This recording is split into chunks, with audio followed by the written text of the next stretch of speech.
April 6, 2026, Pastor Tammy McCollum was deleted, pow, you know we can't say certain things here on the YT, by her husband Eddie McCollum in their home. Now, according to officers, 61-year-old Eddie McCollum was apprehended and charged for deleting his wife, 58-year-old Pastor Tammy McCollum. Eddie's bond was set at $1 million during the first court appearance on Tuesday, April 7, 2026. Man, what's going on in the Lord's church? Lord! Get off! Get off! According to reports, Amani played the role of young Nala in the hit musical The Lion King from 2011 to 2012. She was killed in Middlesex County by her 35-year-old boyfriend, Jordan Jackson Small. Police responded to a call at Amani Smith's residence where they found her with multiple stab wounds. She was rushed to a local hospital but ultimately succumbed to her injuries. As mentioned, her 35-year-old boyfriend, Jordan, was arrested and charged with murder, endangering the welfare of a child, and weapons possession.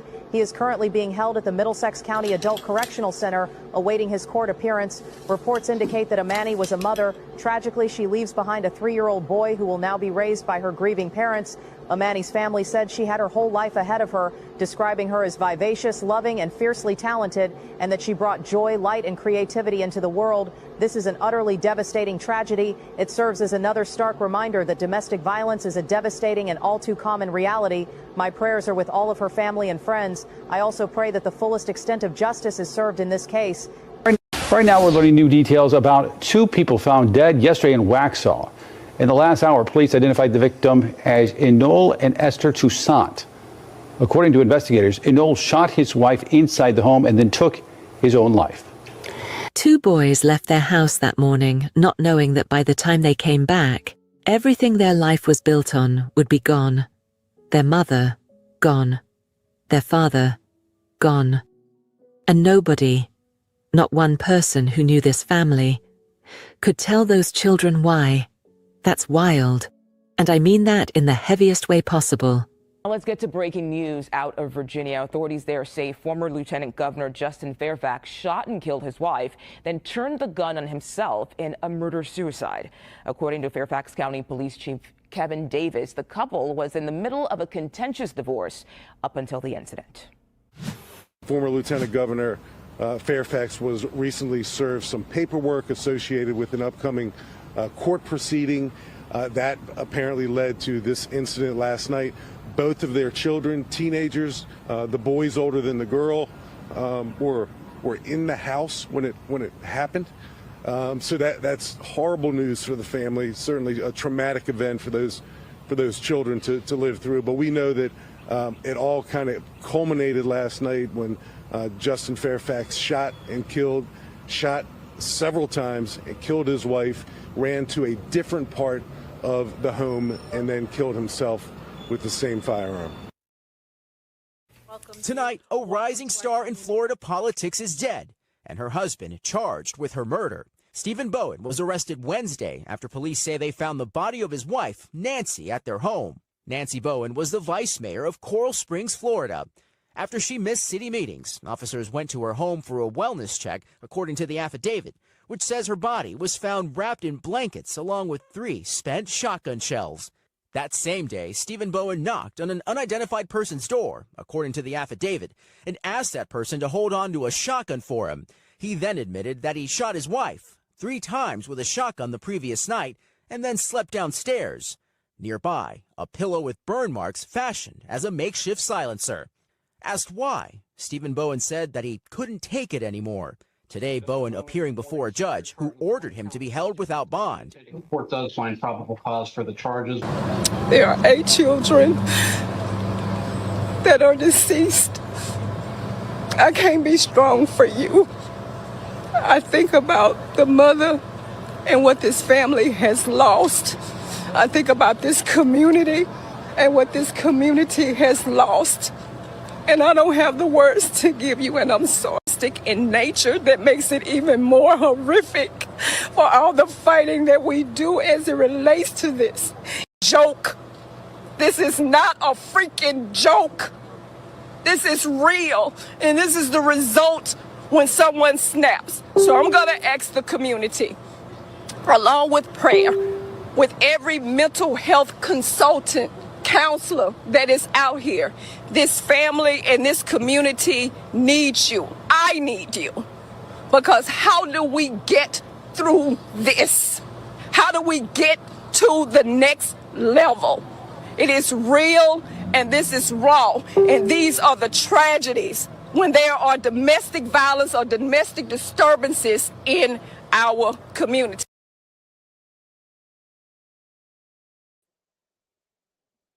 What's going on? What's going on? Welcome to another episode of the Men's Table. I am the host, Jeff St. James from Ask a Brother Podcast. I'm going to allow the gentlemen to introduce themselves, and we can start with Mr. McPherson, and then Dave, and then last, Mr. Ali.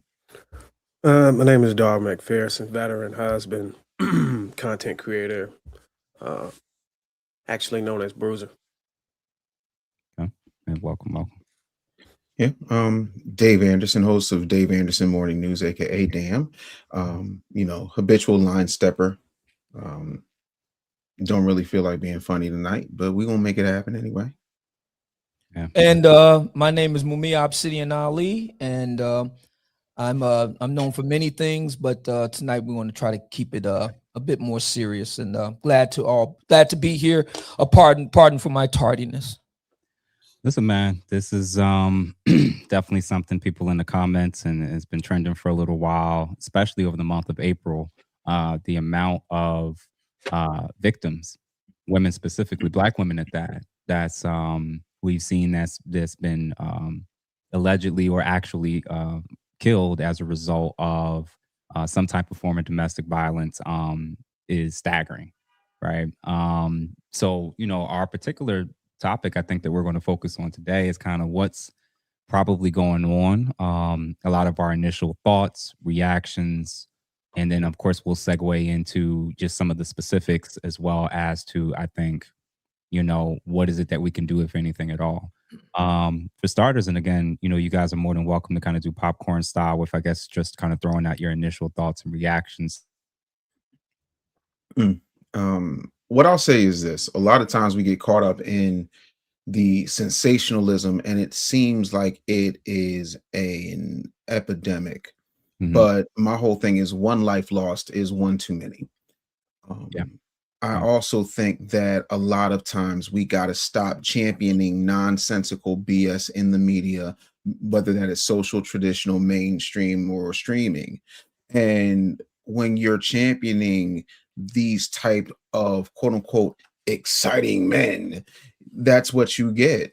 Women who are bored with their husbands very rarely are getting these types of problems happening. Not saying it doesn't happen, but what I'm saying is if somebody's crazy and crazy to you equals excitement, there's only so far I'm going to go when it comes to what I'm willing to tolerate. And when you're willing to tolerate crazy because you want a thrill as opposed to making sure you don't have to look over your shoulder, or that's just how they show they love, that's wild to me. But also, and I'll land on this, we have to get back to consequences from a community standpoint. I think there's not enough of that happening. I think the pull-up team needs to be reenacted and reactivated. I think we need some drop squads in this situation, and we got to start shaming folks who are out here acting like knuckleheads and making sure we're defending our women from all enemies. We have no problem talking about what the white man does, but when it comes to us, we got an issue. And for me, I think that's the plague in our community that we do not talk about enough, because we just say, well, that's my bit. That's not my business. I ain't with that. I will say, when I first saw this specific story on the thumbnail, it was heartbreaking. Mm-hmm. It was sad because there's so many innocent people involved, kids. When it's come to kids, man, it's really, words can't really explain the feelings behind that, man. It's just tough, because it actually hits harder when you have kids yourself, and you go down in your living room and you pick up your kids and look at them and you're like, damn, that's very, very devastating and dramatic. But the thing that really crept up on me is, it's like you defenseless. Your mind goes defenseless because you don't know, okay, how do we get in front of this? Were there any signs? Was it anything, any indicators that will allow you to prevent something as egregious as this? And then when you think about it, you really don't even know. And the story is so fresh and hot you really don't have enough information to go off to be even to figure out if there was any indicators or any signs that allow you to be like, you know what, we need to stop, we need to get in front of this, we need to do something. And I just didn't see that, but maybe y'all did. But that's what, like I said, I'm a problem solver. My first thing on my mind is to jump into, okay, where did we drop the ball? Where did we go wrong? How did we allow this to happen? Is it even safe to say that we even allowed it to happen? You get what I'm saying? Because I know some things are just out of your control. Like you just never see it coming. And that's the shocker. You would think something like this is something that you can get in front of. How do we move forward and knowing that we cannot get in front of these things if that is the case? That's scary. Yeah. Yeah. What about you, Ali? Yeah. Obviously, I referred to this month, and you still have another week and a day or so to go. Bloody April. And it's I mean the events of over the weekend in Shreveport it's like just when you think you've seen the outer edge of depravity, then you see something like that. So obviously horrific. Obviously such wanton violence has no place in a civilized society. Obviously, our condolences and thoughts go out to those who have been affected. That all goes without saying, I would like to think. Well, one thing that really has vexed me in the aftermath, and I was hoping against hope that this wouldn't happen. Unfortunately, it has. The Black Manosphere has now been blamed for these events. The Cut magazine, which is part and parcel of the New Yorker, has gone on record in blaming the Manosphere. Lipstick Alley, which is long been a den of gossip website, has blamed the Black Manosphere. And there have been other voices who have tagged us, try to pin the tail on the donkey, so to speak, for all of this. So I was compelled to respond. And first I started on my Patreon.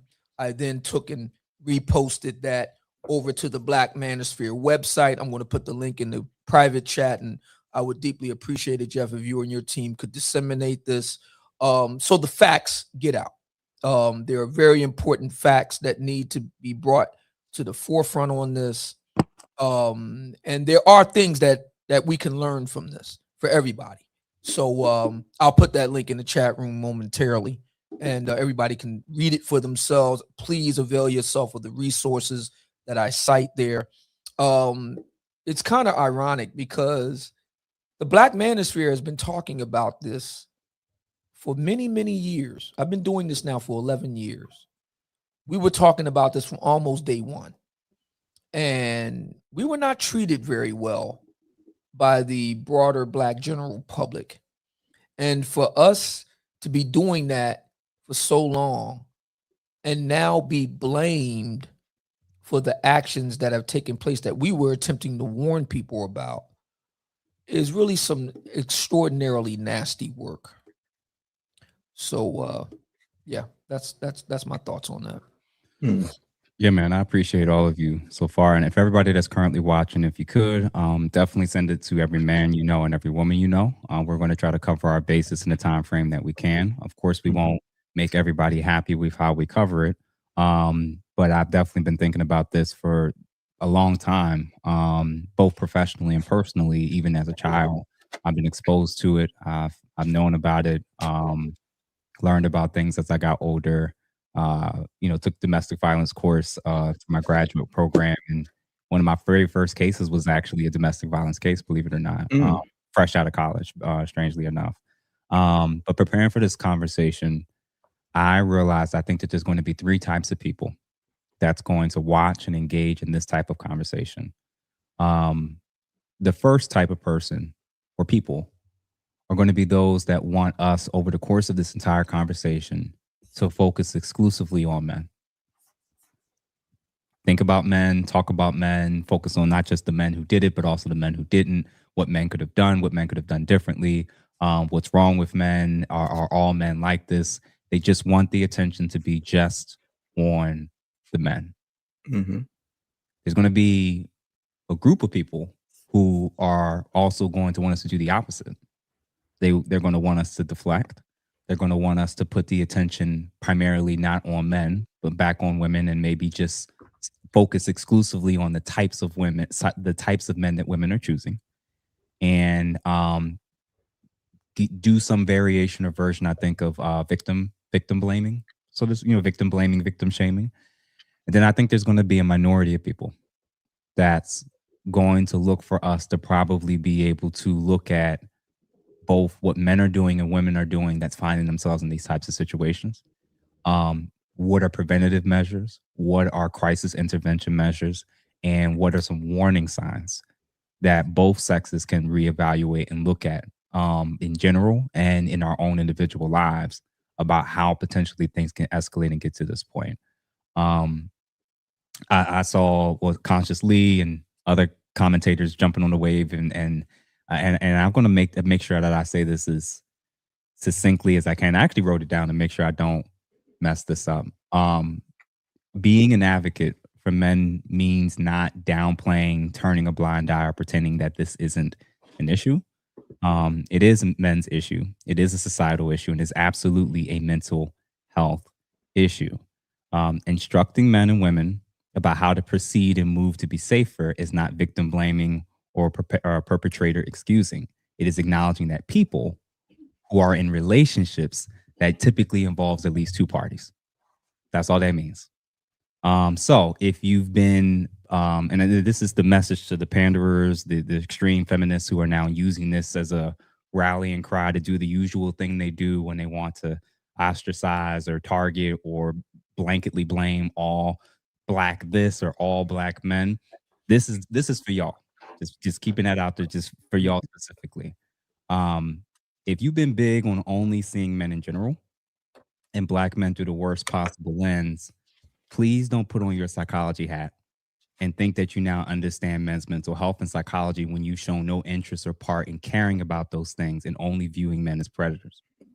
Allow those of us who are actual advocates, those of us who have actually helped save lives, reunify families, help couples navigate domestic violence cases, and help the women and men that have been victims deal with this publicly and privately. Your concerns are not needed or wanted if your motives for this conversation are coming from a place that you believe that all men are guilty, that all men should be avoided, or that society and women don't have the capacity to help or harm a man's mental health, even within a relationship. If you are going to speak on domestic violence, try your best to actually do so in a comprehensive manner, not in a pandering one, in a superficial 6th grade level of assessment of understanding boys and men and abuse within intersexual dynamics. If you view this as a time, an opportunity to warn society to be on guard and scared of men in general, and not specific behaviors and traits in men and women that can result in this, you hate men, you hate women, and you hate the community. If you are pushing for us to be more divided with these situations and stories and not united about tackling and addressing femicide, bidirectional forms of abuse, and disrespect between men and women, blatant and subtle forms of misogyny and misandry, you are treating recognition of humanity as a team sport and not a joint mission. Now is not the time for you to pander. Now is not the time to say divestors deserve to die and that all women can't be trusted and that all men are predators or any other insane thing you can conclude every time somebody dies, and that we just all need to just avoid and stay away from each other. If that's your lane, we would prefer that you remain silent. Please stop talking about mental health if you don't know what you're talking about in regards to how to help address these actual issues. Stop referencing it, stop bringing it up, because you don't know how to diagnose, you don't know what you're looking for, and whenever these stories pop off, all you want to focus on is which side you're going to demonize. You're not actually helping if you want us to only focus on men or only focus on women. This conversation is going to be about relationships, domestic violence, obviously homicide, femicide, and some of the leading causes or potential causes that men and women could be doing knowingly and unknowingly that's contributing to this stuff. So real quick, fellas, I wanted to ask y'all an initial question, man. And for everybody that's currently watching, like we said before, please make sure that you guys follow any of our respective platforms that you're watching this from. Of course, and then obviously send it to just 2 or 3 people, especially to the ladies and to the men that you think may need to know this. So initial question I kind of wanted to throw out to you guys is, why do you think this is happening? Why do you think this is happening?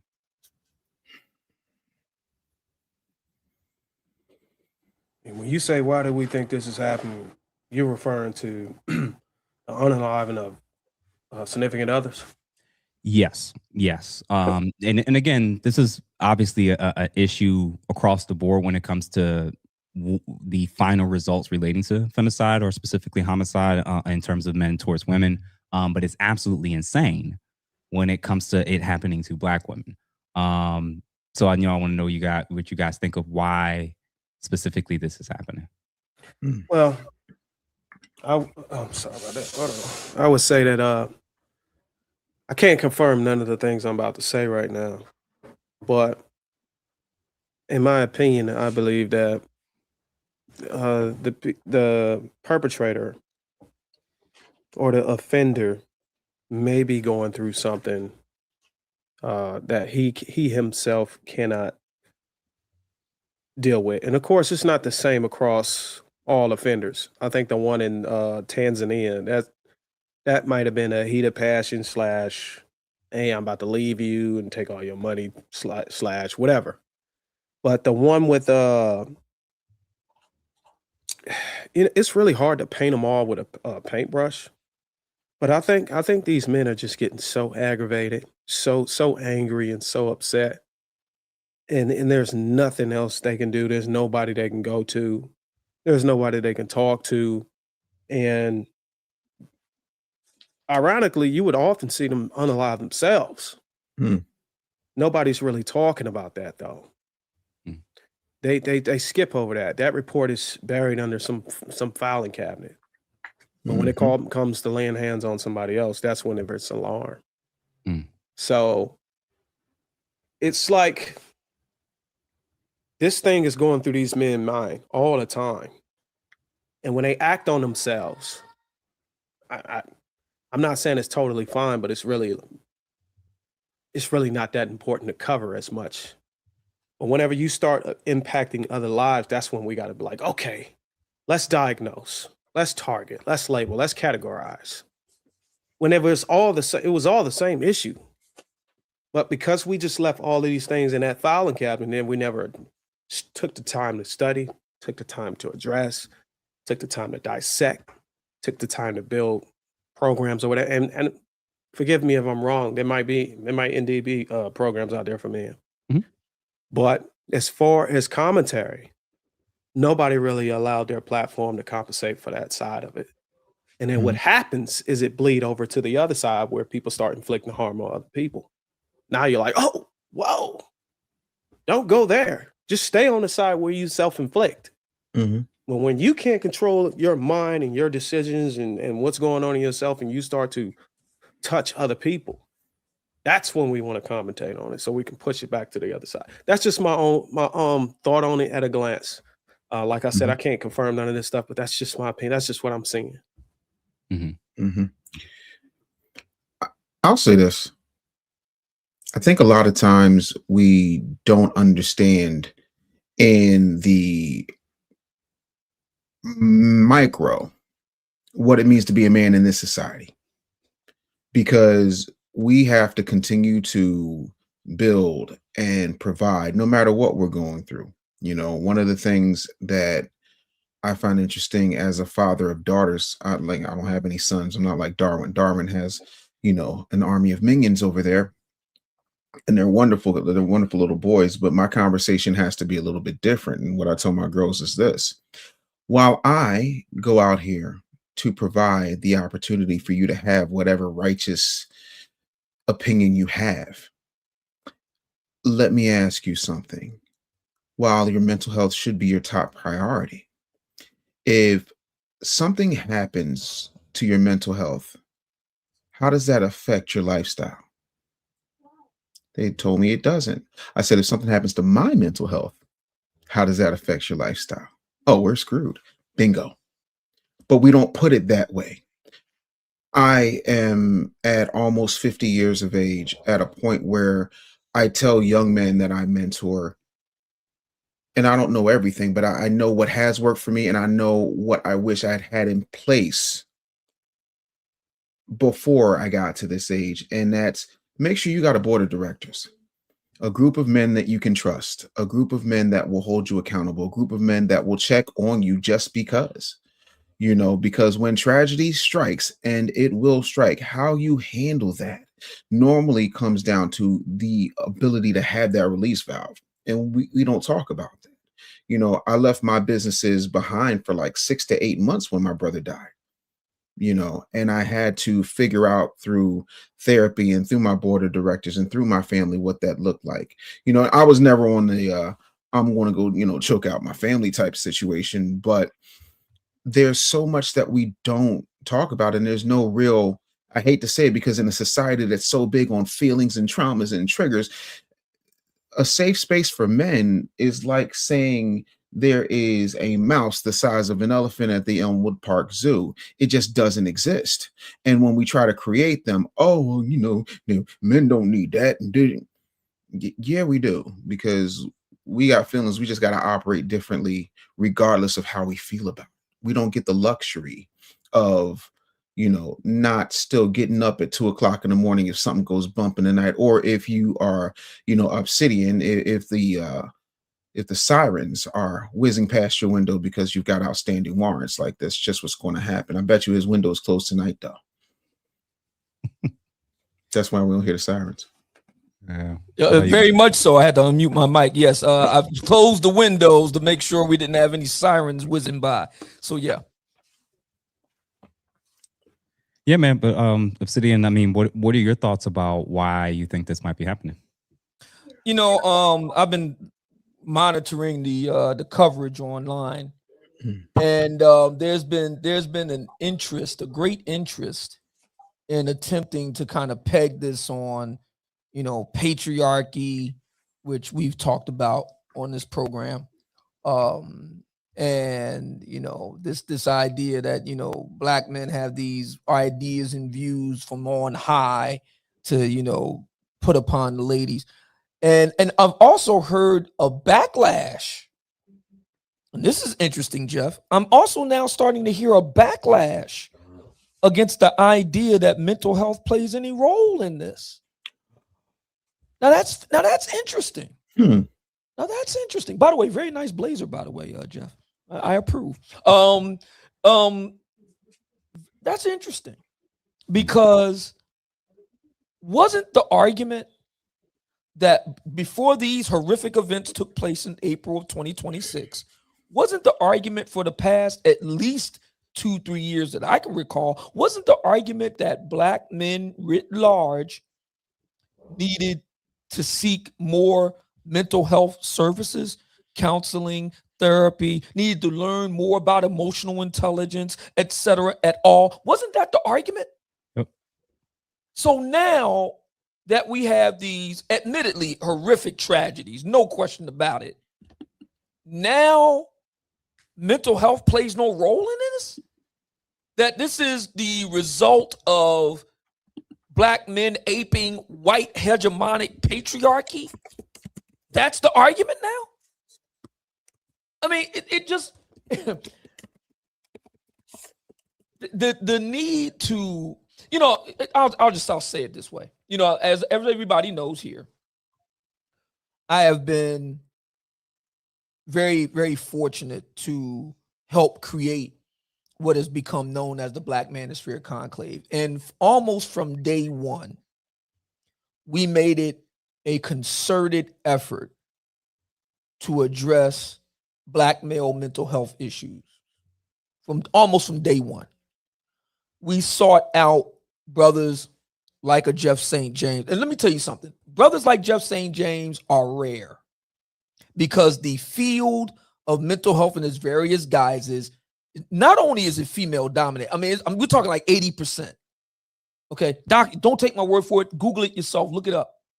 And that's not controlling for the color factor. Now, when you bring it to Black American society, and brothers like Jeff, they're very few and far between. And of those brothers, because many of them are what we would consider to be, I'm trying to be very diplomatic here, generous, progressive, if not feminist themselves, then feminist aligned, etc. For a brother like Jeff to be Black male interested, Black male aligned, and so that's very rare. We really gone to the ends of the earth to find brothers like Jeff, kosher clinician, Professor Odie, and we're still searching. We're trying to get as many brothers as we can to really get our arms around the idea of Black male mental health. Now, this was going on for years before the events that took place right now. So that's the reason why I'm saying it feels like a slap in the face. And I often say that the most gaslit person in America is the Black man. And this is proof. So for years, we have been told that you need to get therapy, you need to develop emotional intelligence, Black men need to go seek Black male mental health. The Black Manosphere Conclave, on our own initiative, independently funded and operated, ran top down by Black men, seeks out Black men like a Jeff St. James. And now, with these horrific events, now mental health has nothing to do, even though we have evidence of these brothers suffering from severe mental health issues. Shamar Elkins was hospitalized at the Veterans Administration Medical Facility twice. Now that has nothing to do with it. It's all patriarchy. Do you see what I'm talking about here? Do you see the gaslighting? And this is routine. This happens on a daily basis in the Black community. Incredible. And I just want to add one more thing, Jeff. This might be unpopular, and I'm gonna try to say this as safe as possible. And when it comes to relationships, and we're talking about domestic issues, significant other, men don't have any control, or we can't. There's no consequences. When you disrespect a man, when you hit a man, when you mistreat a man, that's supposed to be the head or supposed to be the leader. In this day and age, he cannot inflict any consequences. He can't inflict any corrections. It's against the law, typically against the law. You know what I'm saying? There's really nothing you can do but shout. So if you look, and I'm not saying that you should be able to hit somebody or you should be able to inflict any harm. I'm saying that I believe there were two different eras. Let me see. I think the brothers at the bottom can vouch because y'all are much older than me. I think there was a time in a day where. Why you got to add much? I'm just saying. Yeah, it's okay. Y'all knew, and we don't have to go into detail. There was there was less bickering and arguing and fighting back then. There was this understanding between man and woman that, hey, look, don't go there. You know what I mean? Now, I think we live in a more soft era, and women can challenge you. They can do whatever, and a man is just vulnerable. He can be in the marriage, locked in the marriage. There's nothing really he can do, and then you can kind of understand how that might. And I'm not a therapist. I'm not a clinical psychologist. This might be Jeff's department, most definitely his department. But you probably can kind of connect the dots to see how that could aggravate a man that just, I'm hopeless. There's nothing I can do. Like, this woman will not listen to me. What can I do? I can't leave. Then she's going to take everything. You know what I'm saying? She's going to take my kids away. She's going to take what can I do? So you're pretty much become a slave to your situation, and you end up being a submissive one just so you can just maintain peace and be able to make it from your bed to your man cave without arguing or punching a hole through the wall. So like as a man who I would say is innately created to be able to maintain control and peace, can't do that. That's gotta be a conflict, a psychological conflict, based off of how we're naturally wired. You get what I'm saying? So like how you supposed to rewire that in your, like I'm thinking some of these guys are not able to rewire that so they can bypass that. And it's causing an explosion, so to speak. Seeing as though I'm much older, I figured I should address this. Hey, look, no shade, bro. No, it's fine, young man. That's all right. I think the best way you handle this as a man, right? Because yelling and screaming, because now we're in an age where you can't do anything like you said. You're being verbally abusive, this, that, and the third. So if it were me, hypothetically, the first thing I'm going to do is say, hey, this is what's happening. This is the disrespect I don't tolerate. Happens again, then at that point you have to be strategic. And a lot of us do not react. We do not respond, we react. And see, response comes with planning. And planning looks like getting a family lawyer who's a woman. Also making sure that you have a therapist. Also making sure that you have 6 to 18 months of household expenses in a bank somewhere that's off the books. And then when the disrespect happens, you bounce already with everything in place, including paperwork, terms, so on and so forth. It's not that hard. As a man, if you can't change the people around you, you change the people around you. On top of that, if your leadership is not submitted to, that's automatically disrespect, because you shouldn't, like, if you're going to pay and provide and protect for someone who does not submit to your leadership, but they submit to your wallet, that says a whole lot about your ability to control your situation. And at that point, you also have to evaluate the choices you made, why you made them. Was it that, what did Bill Biv DeVoe say, never trust a big button and smile? I know you don't know that, but that's an old offshoot of an R&B group from New Edition. I was around then, bro. Okay, cool. I just, Michael Jackson's actually black. I don't know if you knew that, because you're young. So you're young, you don't know nothing. But that's what it is. We got to get to a point where the consequence is that if you don't appreciate my presence, you will appreciate my absence. What did David Ruffin say? You gonna have you ain't gonna find another me. That's what that is. You know what I mean? And I think that that's where we need to go. Period. Point blank. It's not about yelling and screaming. It's not about hitting. It's about, okay, if you don't want to conform, then I am going to pull myself up and my resources, and the fear of losing everything because somebody lost. Have you not Dr. Dre? You ain't Jeff Bezos. And by the way, ain't you a man? Don't you gotta, forgive me, cock and balls? Can't you rebuild? I left and was homeless and was sleeping in sleeping in a truck and washing my nuts in the gas station sink because I'm not going to put up with certain disrespect. But that's me. I'm old. But I digress.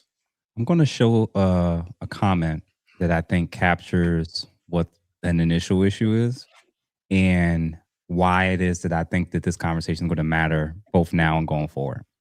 Gentleman, UFO Kamikaze 1 says, if I had no say in the relationship, then I feel no obligation to explain or solve anything that resulted from it. Brutal honesty.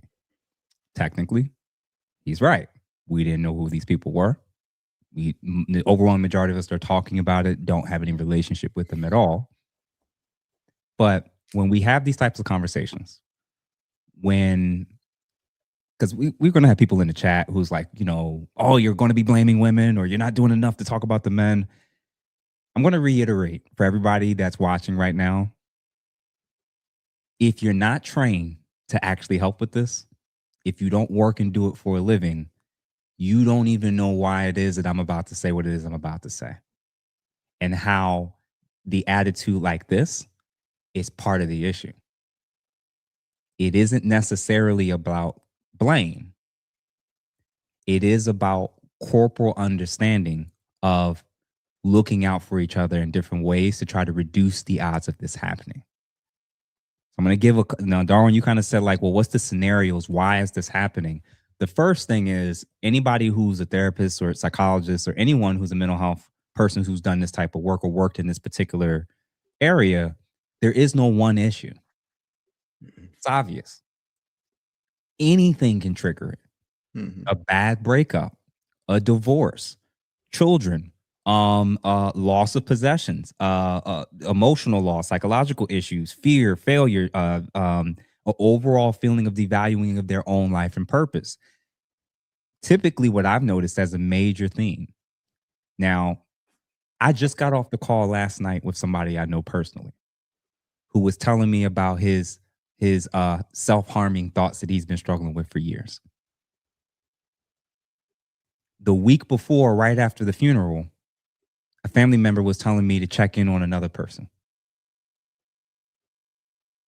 I've had 5 men on our men's group yesterday for self-improvement. A guy just shared with us and told us that his father passed on Sunday. This past Sunday. There's so many different things that can trigger this stuff.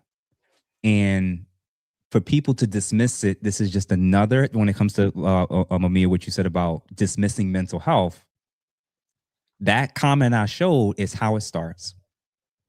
When you're not interested and you don't care, you'll ignore the warning signs or never even know how to identify what they are in yourself or in the brother or man that you're working with or doing life with. You'll always find out after the fact, after something happens, because you don't care enough to look beyond your own worldview of what you got going on personally until it happens to you. You know, there's just to clarify. I'm going to give a very succinct example of what this kind of looks like and how easily it can manifest. All right. So, case conceptualization. I'll throw out one. You know what? I'll use myself first. When I was going through my divorce, in that moment, I started to adopt a mindset that I didn't choose on my own, wasn't conscious. I felt like I was stuck in a mental loop that most men that get to this point where they hurt themselves or other people get to. Correct. You know, that's one of the biggest risk factors for suicide is divorce.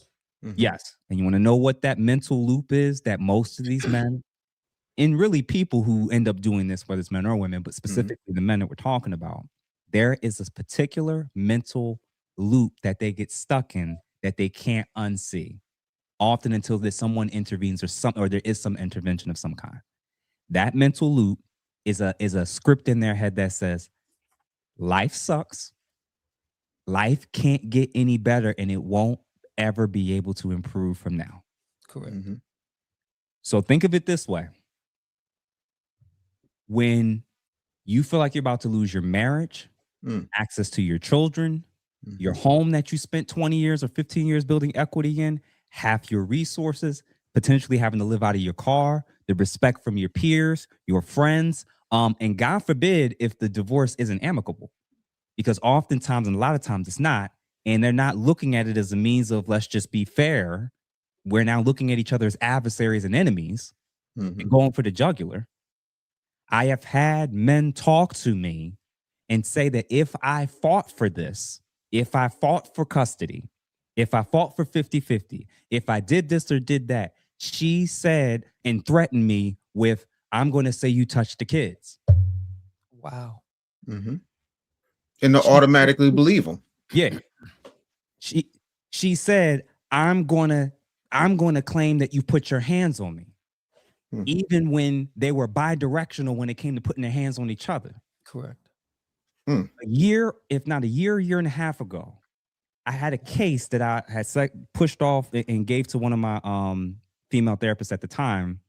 Very smart, brilliant young lady who was trauma trained and everything. And she reached out to me and said, hey, Jeff, this case that you gave me, the black couple, young female, she admitted that she pulled a gun on the guy and put it to his head. Now, question. How do you think he was safely going to be able to leave this relationship? Wow.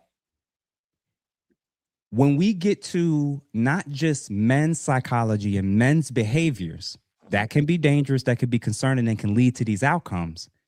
People always want to leave out the other half of the part, that there's also another party in the relationship. You have to, if you're not practicing good, you're not doing good clinical practice. If two parties walk in and you're talking to one party the whole time. For those of you who've never developed an action plan for both parties, you don't even know, panderers, Jazz, all y'all that's in these comments and doing all this stuff, you don't even know what you're talking about on how to save people's lives. I'm actually sick of this shit. Y'all still viewing this as a team, picking a team sport shit. You've not saved people's lives. Men were in prison over stuff like this that I had to work with and hear their stories of how they got to this point. You don't care about how they escalated to get to this point. You don't care about what happened to them for them to think that this was fine. You don't care about who was doing what and who initiated what and the things that were said to them that snapped. You don't care about none of that. You just want to own it at men do bad things.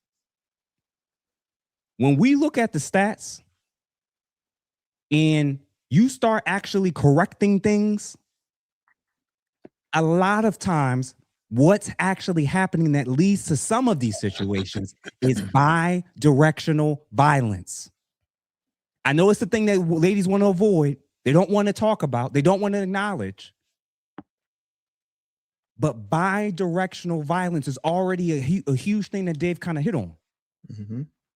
As a starting point, ladies and gentlemen, if you're noticing that the person that's sitting across from you or the person that you're trying to do life with has a lot of warning signs, which we're going to get to and go into for males and females, recognize that the initiator, if they are a female, they can initiate it just as much as far as bi-directional.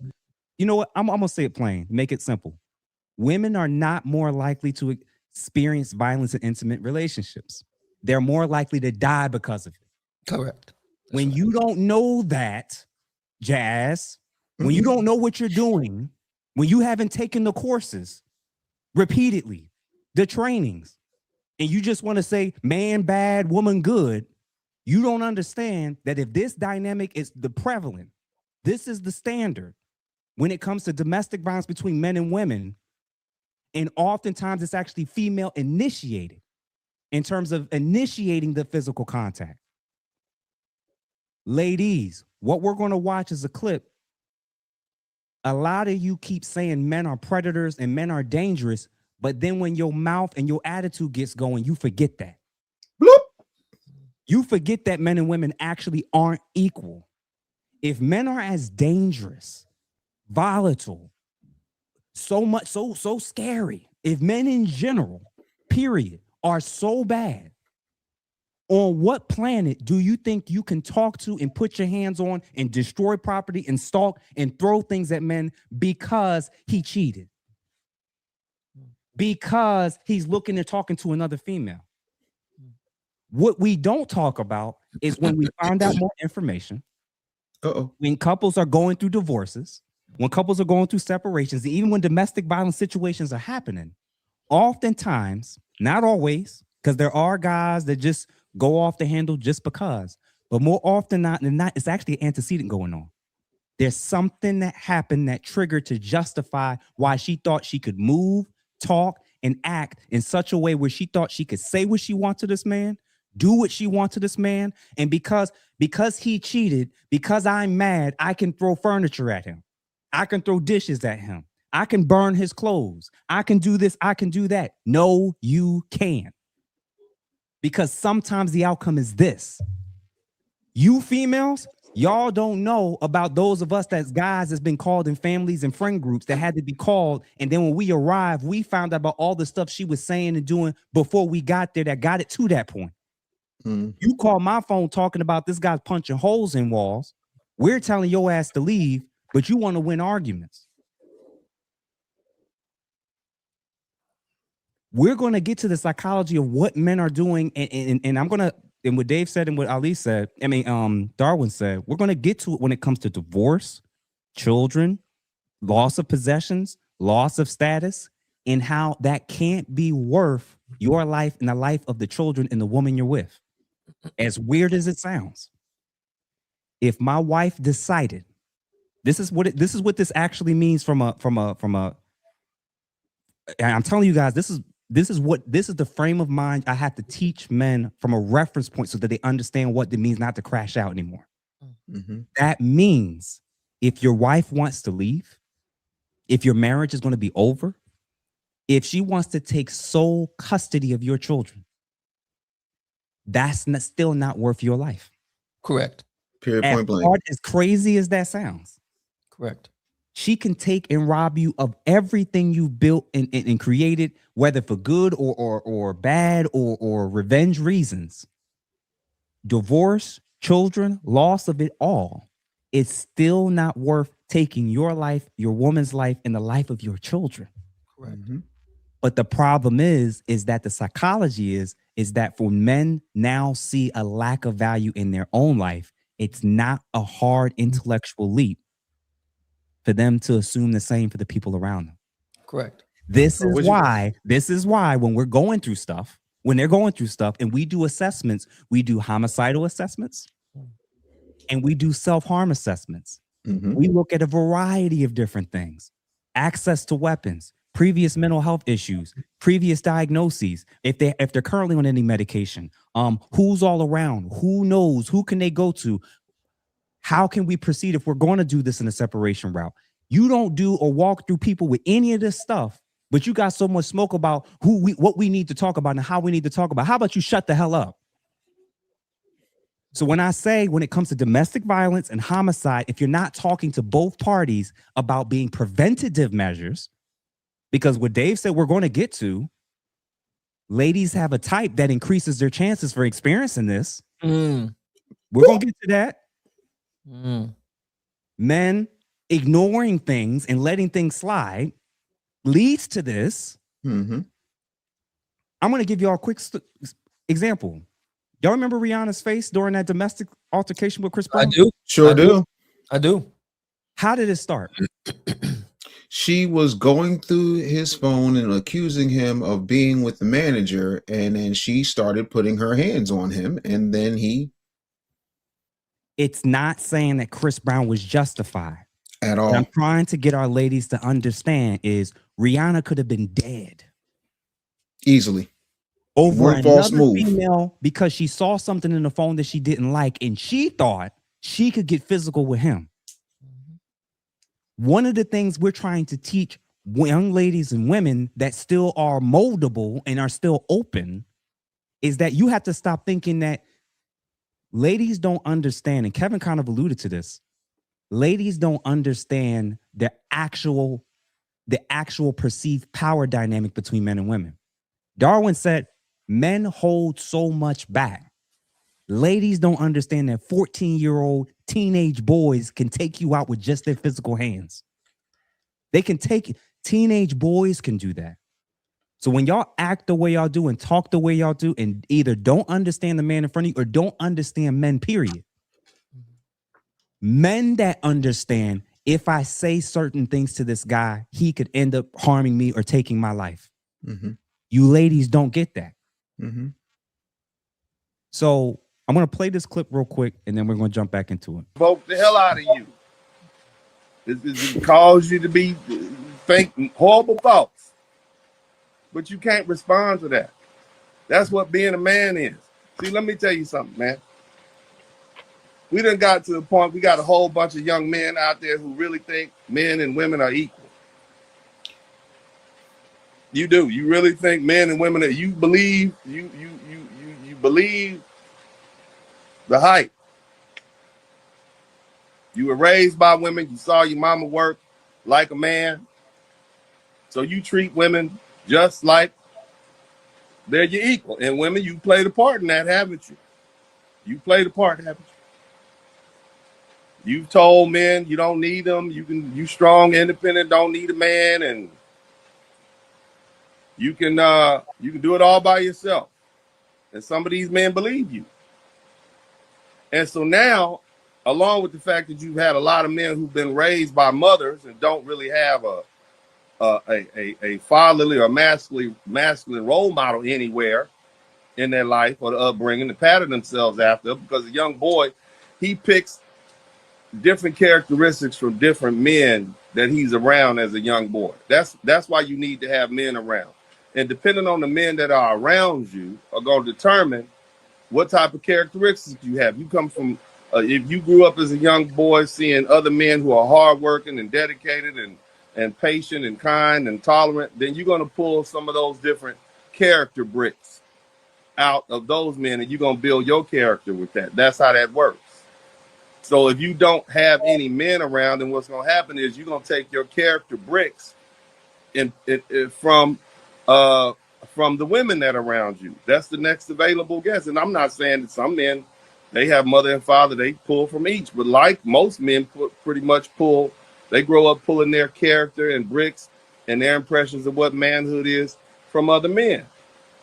That's why football coaches, uncles, older cousins, big brothers, teachers, that's not just football, all kind of coaches. That's why these people are important, neighbors.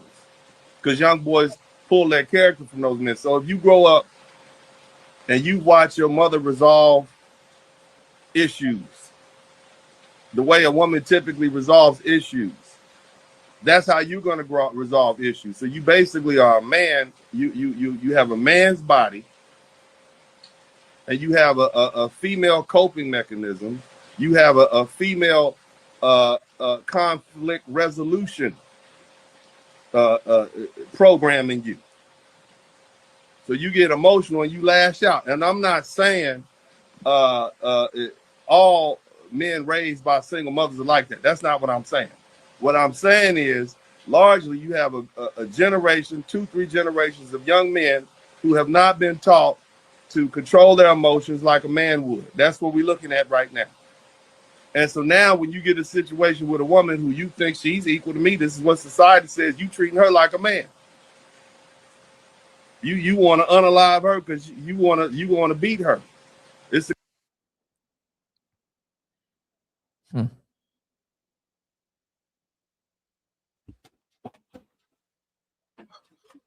You're muted, Jeff. Sorry, initial thoughts, gentlemen, on, and shout out to Dennis Sperling for covering this. I heard he covered it either yesterday or today, about this concept that both men and women are thinking that men and women are equal, which I think is contributing to how situations like this are unfolding. Dave, we can start with you. All right, a few things. Okay. And I need to be very clear about this. I'm not even going to use any comic book references. I'm just going to talk to you about myself. When I was a much younger man, around 23, 24 years old, I was in Eastern North Carolina, and a guy comes into the radio station and he says, "Hey kid, you know, I like that you do this whole radio thing. You ever thought about wrestling?" And I said, "Nah." And he said, "Man, you'd be great, and we can build this up and da da da da da da. And Shawn Michaels train me, and I'll train you."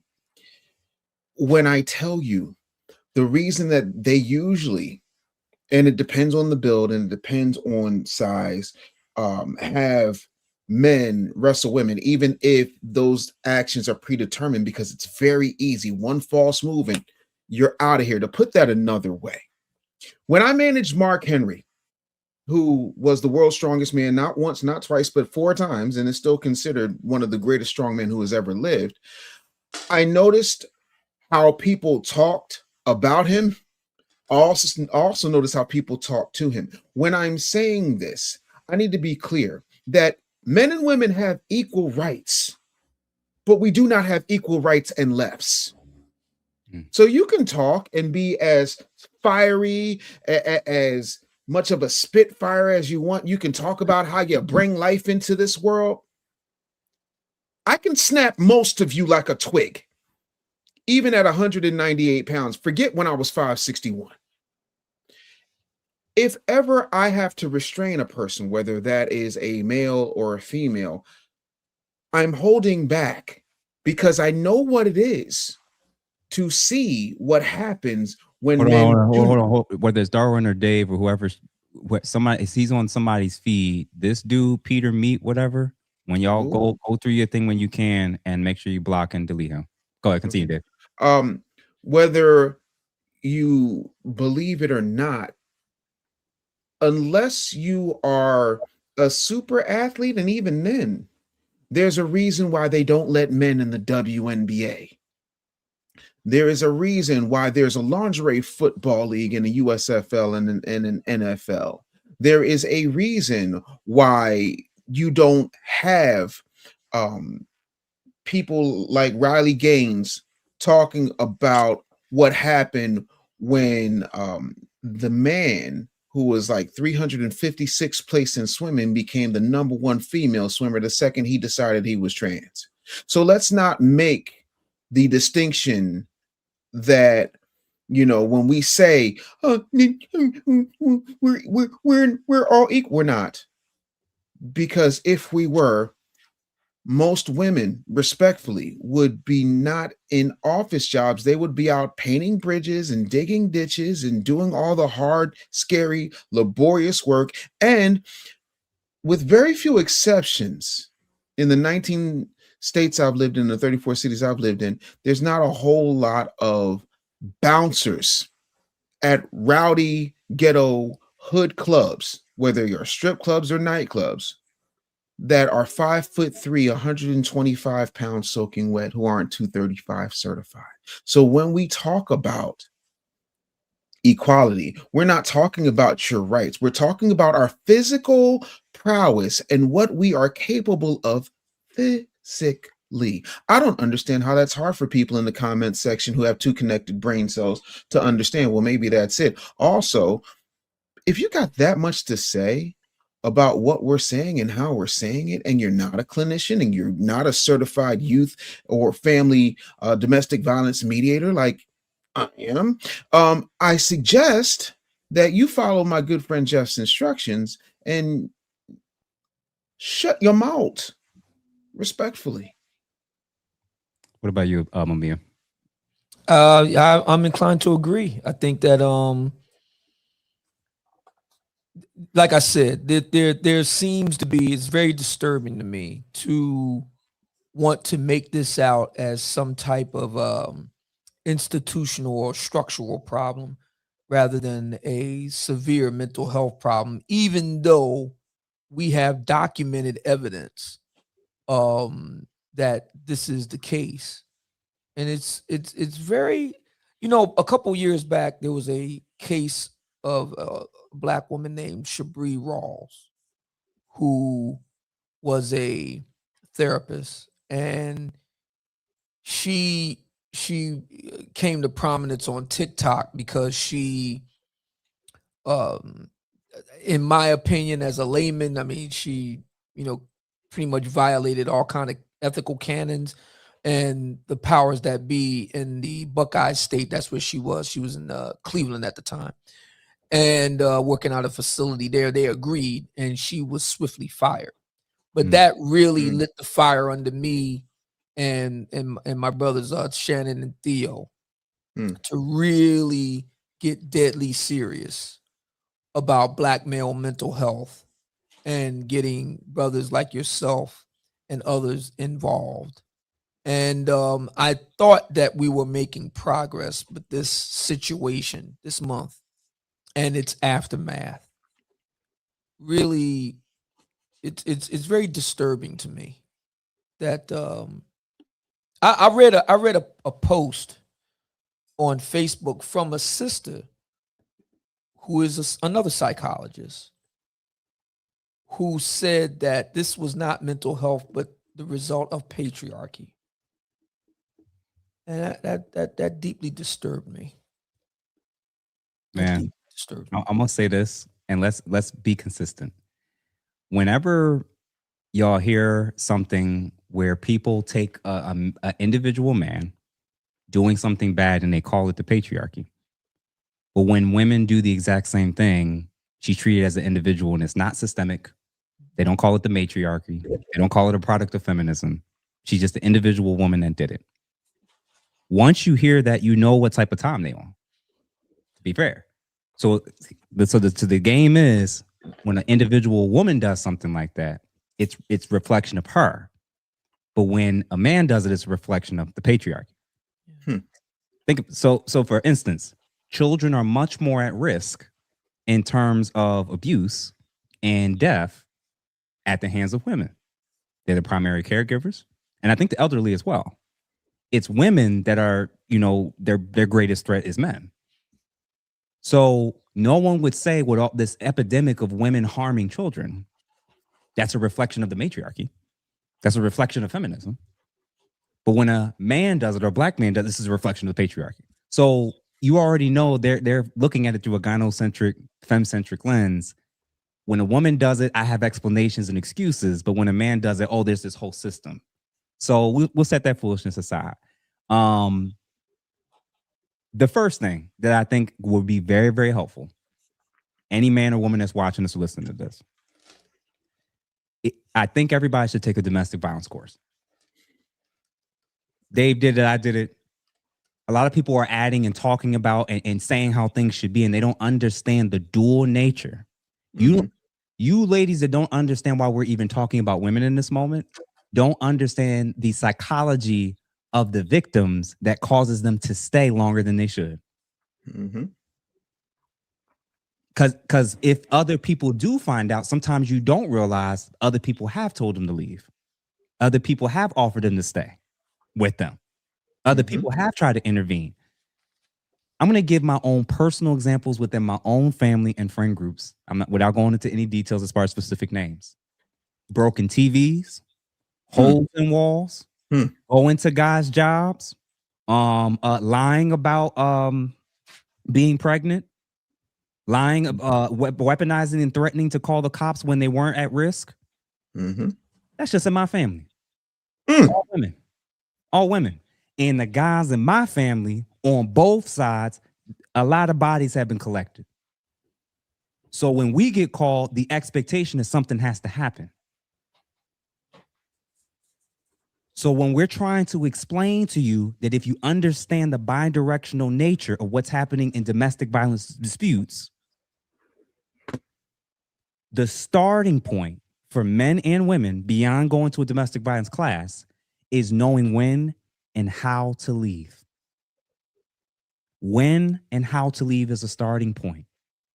Because a lot of people don't know this, and it makes sense to me why you're so gone. Just talk about the men. Just talk about the men. If the ladies knew how to leave, knew who to go to help them leave, if every single one of these men, if they had a track record of doing and saying particular things that were putting them and their family at risk, if they knew how to leave earlier, they'd still be here. But you want to say that we can't talk about what women can do different, and that's why they're dead. Dummy. Because you keep thinking that it's just men, it's just the patriarchy, and it's not a mental health issue. What do you fix with that? If the goal is to fix relationships and marriages and the community, you can't just tell women to just stay away from men and only talk about men being bad. How does that solve anything, idiot?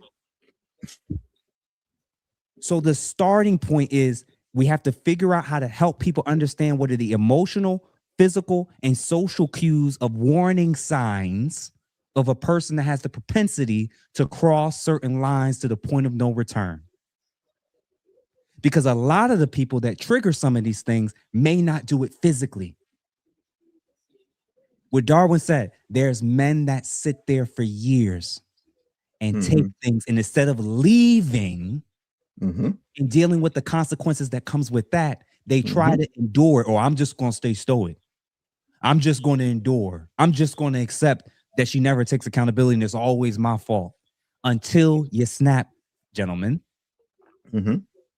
So the Manosphere is about teaching men about making wiser decisions about the type of women that you even engage with sexually, romantically, and especially with having children in marriage. That's the whole point of the Manosphere.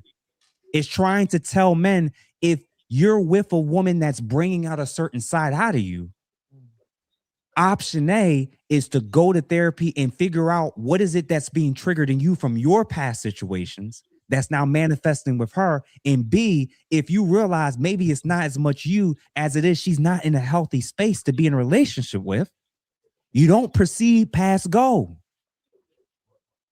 This is why when we talk about respect, ladies don't understand respect until they're dead.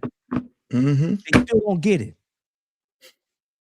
They still don't get it. This is why they think that they can keep.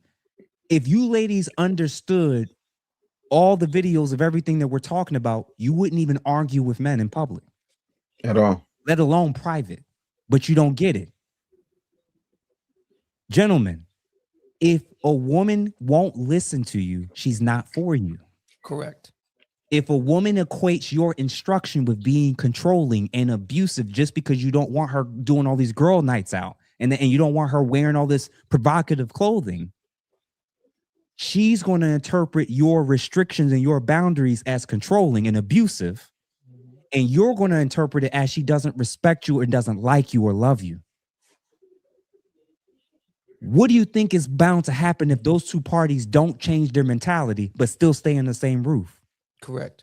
A man living with a woman that doesn't respect him, and a woman living with a man she doesn't respect and doesn't think she needs to listen to.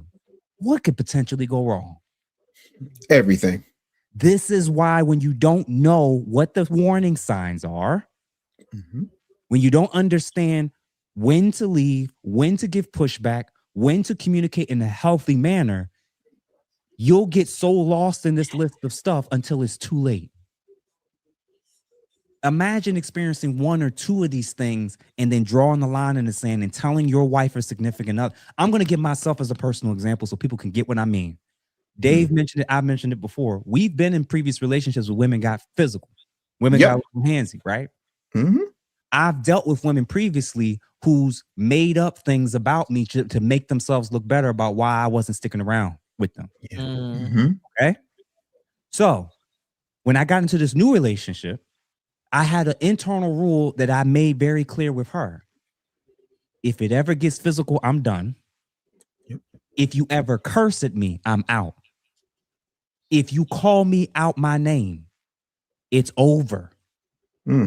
That's going to prevent a whole lot of stuff from us ever getting to the point of me feeling like I'm ready to take her life and she's going to take mine. Right. I mean, and guess what? The rules are the same for me. So that I know for me, with my background, with trauma, with violence, with people who try to take advantage of me or threaten my life or whatever, and the amount of times I've seen dead bodies and the things that can trigger with me, I know my boundary is I will not be in a home or relationship with somebody that doesn't respect me, doesn't love me, calls me out my name, lies about me. All those things are no-goes for me. The point of no return.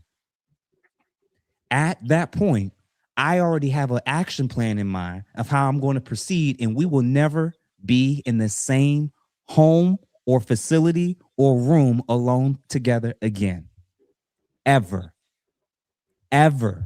That means if we have to do pickup drop-offs, it's in public locations. That's it. But see, when you don't know that and you just want to say, oh, just talk about men, talk about men. No, you have to talk about the relationship dynamic, dummies. So all you panderers that don't know what you're talking about, this is what I mean. The men that struggle with this, they can't compartmentalize the different areas in their life. They see everything as bad and to the point of no return. The first thing you want to do with cognitive behavioral therapy is try to target their thoughts. That part. Bro, how about this? It seems like you can't identify anything positive in your life right now. But the next week, your homework assignment is going to be, you have to identify 3 to 5 things every day that you're grateful for. And you have to spend a significant amount of time cutting off all forms of distraction that leads towards being in a negative space and point. And number 3, you have to force yourself to do something social with other people versus staying in your room for 12 to 18 hours a day. I've reduced the chances of him isolating and being stuck in those negative thoughts. I've increased his chances to at least start to balance having a good perspective of both good and bad things happening in my life. and Right. I'm getting him moving. Yeah. You don't know, like, case in point, financial control on the screen. Mm-hmm. If we get to a point where me and her are arguing so much about finances, I'm not going to get to a point where I have to feel like I have to now limit her access to the finances and I got to do all this stuff. We can't do life together anymore. Correct. Yeah. If it's jealousy and possession, if it's starting to come out of me or come out of her, and once that's been expressed, when we reevaluate if it's coming from a good place and it's legit, if I'm still maintaining and holding on to these feelings and they're not going to go away, I cannot stay in a relationship with a woman that I constantly feel is cheating on me, or I constantly feel when I'm telling her things that's giving the impression that this is creating these emotions in me, she doesn't care. And vice versa, ladies. When you're staying in relationships with men, if you knew the amount of times that ladies end up dead or hurt because they were jealous or they were going off about a guy doing something with other women versus being like, this isn't meant for me anymore, I gotta be out. I'm going to say a shocking thing that I'm now starting to recommend to couples and individuals going forward. I actually don't want people, when they finally made the decision, I am done with this relationship and this marriage. I know, especially marriage, I no longer want you to tell the significant other one-on-one in person. Don't do it. Don't do it. Don't do it. There's a whole host of ways in how that can be communicated, how other people can be a part of it, and even down to when I am done with this relationship. I'm not going to sit in a home, in a room alone with a woman, any woman on the planet, and tell her I am done with this marriage and I'm done with this relationship and I'm done with you. I will never do that one-on-one alone ever. Because you don't know what she's going to say, you don't know how she's going to react, and you don't know how you're going to react and respond when she crosses lines and does things that you didn't anticipate. So when you go in a room or go in a home and you got your mama and a police officer and somebody else in there, and furniture and stuff's getting packed up, your clothes and possessions is getting packed up, you've already set up your situation, it reduces the chance of something like this happening. But when you don't have a plan and you don't know this stuff, whether it's because of cheating, because of accusations, because of safety or whatever, a lot of these ladies end up, when you find out money and cheating is often a huge contributing factor that we end up finding out after the fact. Oh, yeah. If you've decided, ma'am, you're done, you no longer have to do the whole, well, I'm just going to hang out with him again and do one-on-one and we're going to argue back and forth about why he doesn't want me to leave. What's the point? But see, you don't think that through. You don't know that. So when you don't understand that men and women can do these things, this is the problem when the result is men can finish it. Gentlemen, get back in here. I apologize. Go ahead, fellas. No. You were kicking it, and I was taking notes. This is definitely something that we need to do at the conclave. You and Dave, because I just realized listening to you and Dave talk about the courses that you actually took on domestic violence, and particularly how it plays itself out in the Black community. That's something the conclave need. All the brothers in the conclave need that course. And Jeff, you need to lead it. We all, and you, Dave, back him up on it because because of your experience. All the brothers need to be taught about this. All of us, the whole ranks need to be taught about this. We can get our arms around this, understanding the bi-directional nature of it. See, we try to get Dr. Tommy Curry to join us. He's done excellent research in this regard. We recently spoke to him about this. We try to, and I saw him on Facebook. He too was very appalled by what's going on here. And he said, listen, you try to bring some sanity to the whole thing. That right there, that definitely is something the brothers at the conclave need to be thoroughly grounded in, thoroughly. And like you said, the action plan, how to, certain this is something else too. And I'm glad you hit on it, Jeff. Boundary, I'm looking right in the camera. Black man, boundaries are for you too. There's this idea, nobody says it. It's not explicit, but there's an idea that goes something like this. Boundaries are something that's for Black women. Like nobody really talks about Black men having boundaries. What you established, Jeff, were clear boundaries. Listen, I am not going to be under the same roof with a woman that doesn't respect me.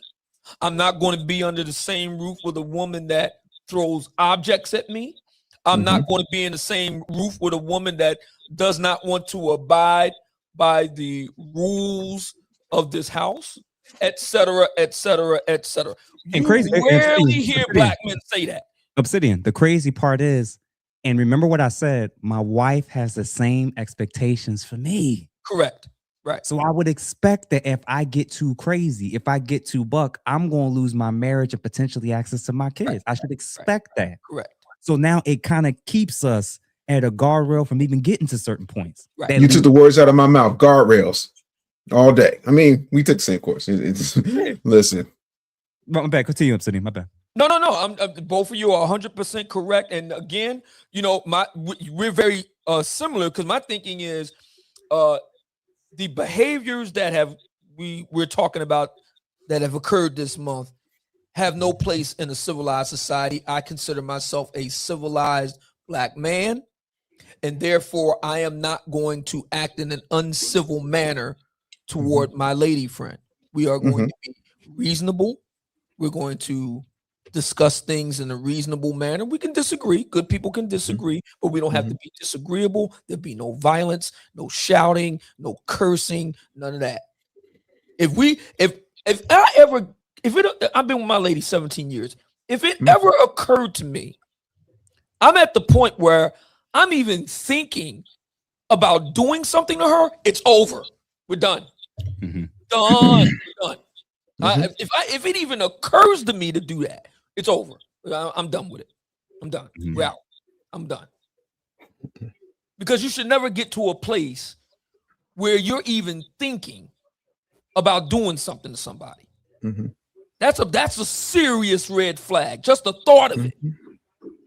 You know, I'm gonna pick up my cane and bust upside the head. No, we're done. No, not doing that. Darren, what about you, brother? Yeah, on this boundaries, sound like we're talking about boundaries and walking away. And I understand everything everybody said. I agree with it. Only thing I find a challenge is when you're within the confines of a marriage.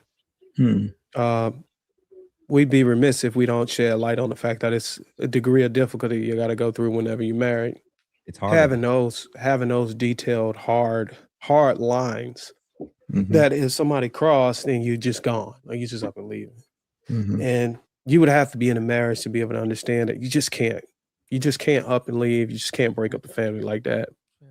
You got to go through steps. You might even have to mitigate the issue as much as you can by going to counseling or getting therapy before you just break it off. But I would say if you do, of course, that's the extreme final product for sure. I mean, I agree with you. I agree with you. I think that type of thinking, it should be activated, but it's not conducive in a marriage. And for those, I think that would work perfectly well with guys like the free agent lifestyle, Coach Greg Adams, that was just out here. Guys who don't really want to use the system for their relationships. That's absolutely perfect to be able to just say, hey, look, if you ever call me out of my name, you ever put your hands on me, it's over. But Darwin, you can just up and leave. You can pack it up. I'll give you a little pushback. Okay. If you establish it early, if you do it before you get married, correct, you're less likely to deal with it in your marriage. And then you're right. If she has a general track record and pattern of not doing it because I've been enforcing it from the beginning, earlier when we were dating, talking, getting to know each other. And I'm very serious about when you start getting teeter and getting close to what territory that I know is going to cost us a relationship.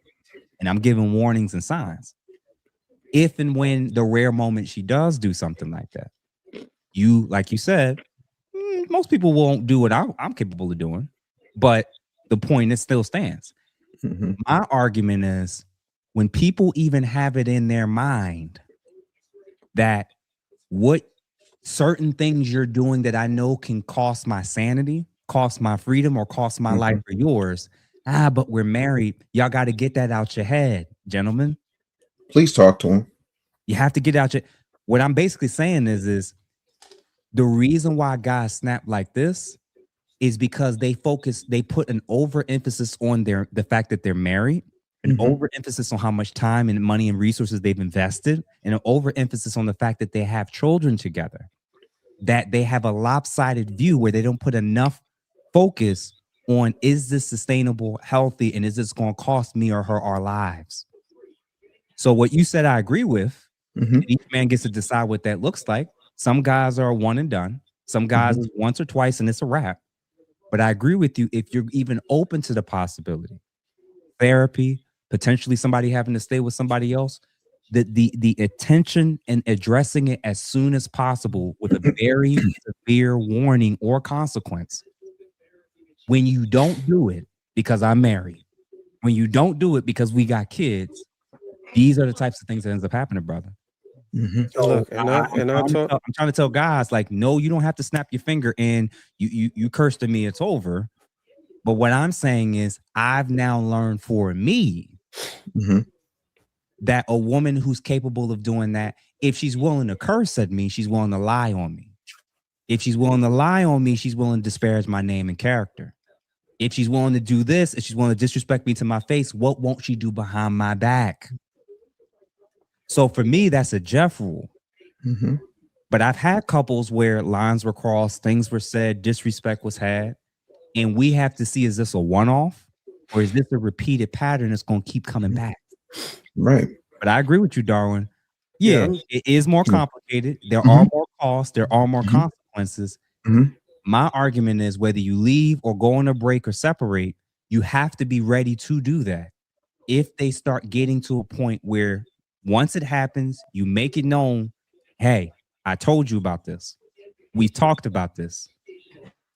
Now, I said I'm going to leave. I might leave, I might not. But now this is the only warning you're ever going to get. It happens. Listen, you, brother. Go ahead. I get it, and I understand pushback. Totally get it. You know, forewarning them decrease the likelihood. I get it. Once you start dealing with these women, you start getting a number of consultations, and I think you do that with your therapy. You'll notice that at an alarming rate, you can actually, in this culture with these women that we're dealing with, and nobody is absolved from it. No matter how much money you make, your status, nobody is absolved from it. You can tell a woman that, hey, look, don't do this, don't do that. You can coach her up to your boundaries, your restrictions, your pet peeves, the things that you don't want to tolerate. And I'm telling you, brother, once you get married, it's like I don't know, it's like a scythe come through. It's like through a woman's mind. Like once she passed that line with you, it's almost like she knows she can cross that line because you're on the hook. And she's got a number of things that are attached to you that she can rip away from you. So the likelihood of her feeling comfortable doing it whenever when she passed that goal of getting that ring and getting the state involved, is almost inevitable that it's going to happen. Now, you're totally right about how do you want to deal with it. You got to be willing to walk away. And just realistic, a lot of guys are just not. It's really, really difficult to do that, to just be able to have that stern, and I'm out. You know what I'm saying? With everything on the line. And I'm not trying to say that they shouldn't just because it's difficult. I still think they should. But we do got to acknowledge that it's extremely difficult at that point, and that women are that cunning to perform like, hey, look, I know not to do that with you. I know not to say that to you. Once they get past that goal in marriage, bro, it's like night and day. The contrast is so big. Remember what I said, fellas, if y'all go through and see who this guy is, can you actually block him and remove him from the whose thing? channel is he on? Peter, I don't know whose. It's not mine. He's somebody. Well, it ain't mine. My shit ain't even. Yeah, somebody else's YouTube or Facebook. Peter, I don't see this person, so I'm looking. Yeah, somewhere in there. 918 looks like it's when he last commented. Yeah, and the second question I'm going to throw out there, that I think is going to be very, very helpful in terms of men, in terms of accountability, is a question that men need to ask themselves, and ladies can reflect on as well. But as men, I'm going to ask you guys a straightforward question: are you, as a man, actually built to be around women intimately and especially in an actual relationship. What I mean by that, men love the perks that comes with being in a relationship with women, but especially in a relationship standpoint, the positive aspects. But a lot of men want to still do and deal with all the extracurricular stuff on the side that can result in seeing that other side, bringing that other side out of her. So are you actually built to be in a relationship with one woman or two, depending on how you work it, to where you're not going to live a life that keeps resulting in them feeling like they're being cheated on, manipulated, and causing a lot of drama and potential tension and potential altercations? Is that actually the life you want to sign up for? There's men that are signing up to be husbands and boyfriends and agreeing to be in monogamous situations, but they can't maintain the expectations of what it takes for her mental stability and his. Is that actually are you actually built to be a man that's not going to bring out the worst version out of her? Or do you just want access to sex and a woman to cook for you every now and then? Because that's not a relationship.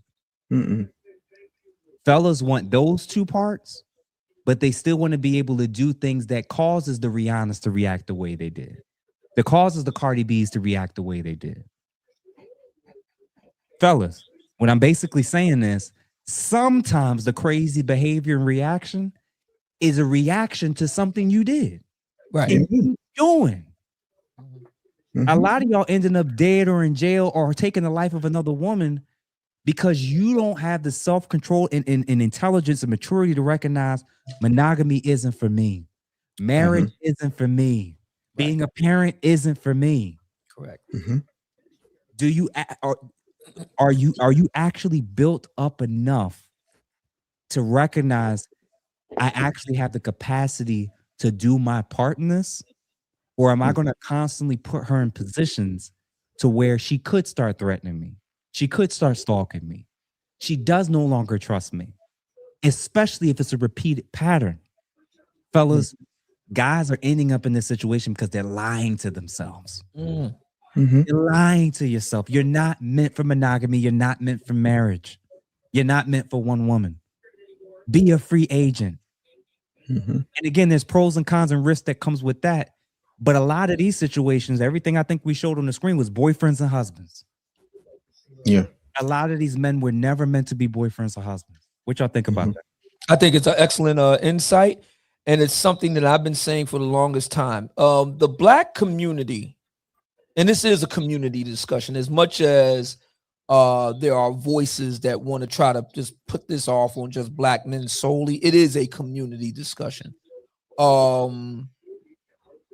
You know, one of the great things that Black women have successfully done in the late 20th coming into the 21st century is they've redefined what it means to be a Black woman. It used to be largely confined to mother, you know, you could say daughter, but mother and wife, right? Or wife and mother. And then they added on baby mama. But in the era of Oprah, it has changed. Now Black women can be career women, business women. They can pursue other interests alongside or completely instead of wife, mother, daughter, or baby mama. If their life path does not include wife or mother or baby mama, that's completely okay. They can pursue another path like Oprah, for example. Black men have not had that same option. If you listen to a lot of Black men, a tremendous amount of their identity is wrapped up in husband, father, baby daddy. a tremendous part of there. And I don't think that this is just something that's I think that's part of it. I think there's an interplay between the internal and the external, between the individual and the culture. I think it is a cultural thing. Black men are very pressured to be a husband, a dad, or a baby daddy. And I've rejected all three. I think part of the reason why, statement. I think part of the reason why I'm a lightning rod for some people is because I've rejected all three. I think that there are other important things that I can do with my life that do not require me to be a husband, a father, or baby daddy. And I think that that's something that's very dispiriting to a lot of Black people. That somehow, if you don't center those things, I think I'll tell you what it is. I think what it gets at is, for someone like myself, I think it's the fact that I don't center. I'm just going to be brutally frank about this. I don't center Black women in my life. You know, when we had on Coach Greg Adams, he said something that really jumped out at me. He said that a lot of Black men don't do nice things for themselves. They do nice things for other people, typically women, but in any event, they won't do nice things for themselves. He even went on to say how a lot of brothers will, get dressed to the nines and so on and so forth when they're going out on a really great date to have something to eat with a woman, but then they'll go and eat Taco Bell by themselves. That really jumped out at me because I remember the very first Black Manosphere conclave in 2021. And it was special to me because it happened on my birthday weekend. So I'm like indelibly linked together with the conclave. And we were at the Westin Buckhead in Atlanta. And on the ground floor, they had the bar. Actually, they had the Palm restaurant. And the bar was there. And I ate dinner there by myself, suited, booted. And that felt fucking fantastic, man. It felt fucking fantastic. Actually, it reminded me of like a mafia don. I was sitting, in a darkened corner off to myself being attended to by several people. And but it was fantastic, man. It felt great. Now I was joined by my lady the next day. She flew in. I had her flown in. But just being by myself doing that felt fucking great, man. That resonated with me, what Coach Greg Adams said. That really hit me right here because I know exactly what he was talking about. And I don't think a lot of brothers really have a conception of life outside of husband, father, baby daddy. And what these events this month really highlights to me is that you need to have a conception, even if you do decide to take a wife, have children, be a dad, even if you do, you still have to have a conception of your life outside of that. Very few Black men seem to have a conception of life outside of that. I do, as a matter of course, because I've never been married, don't have kids.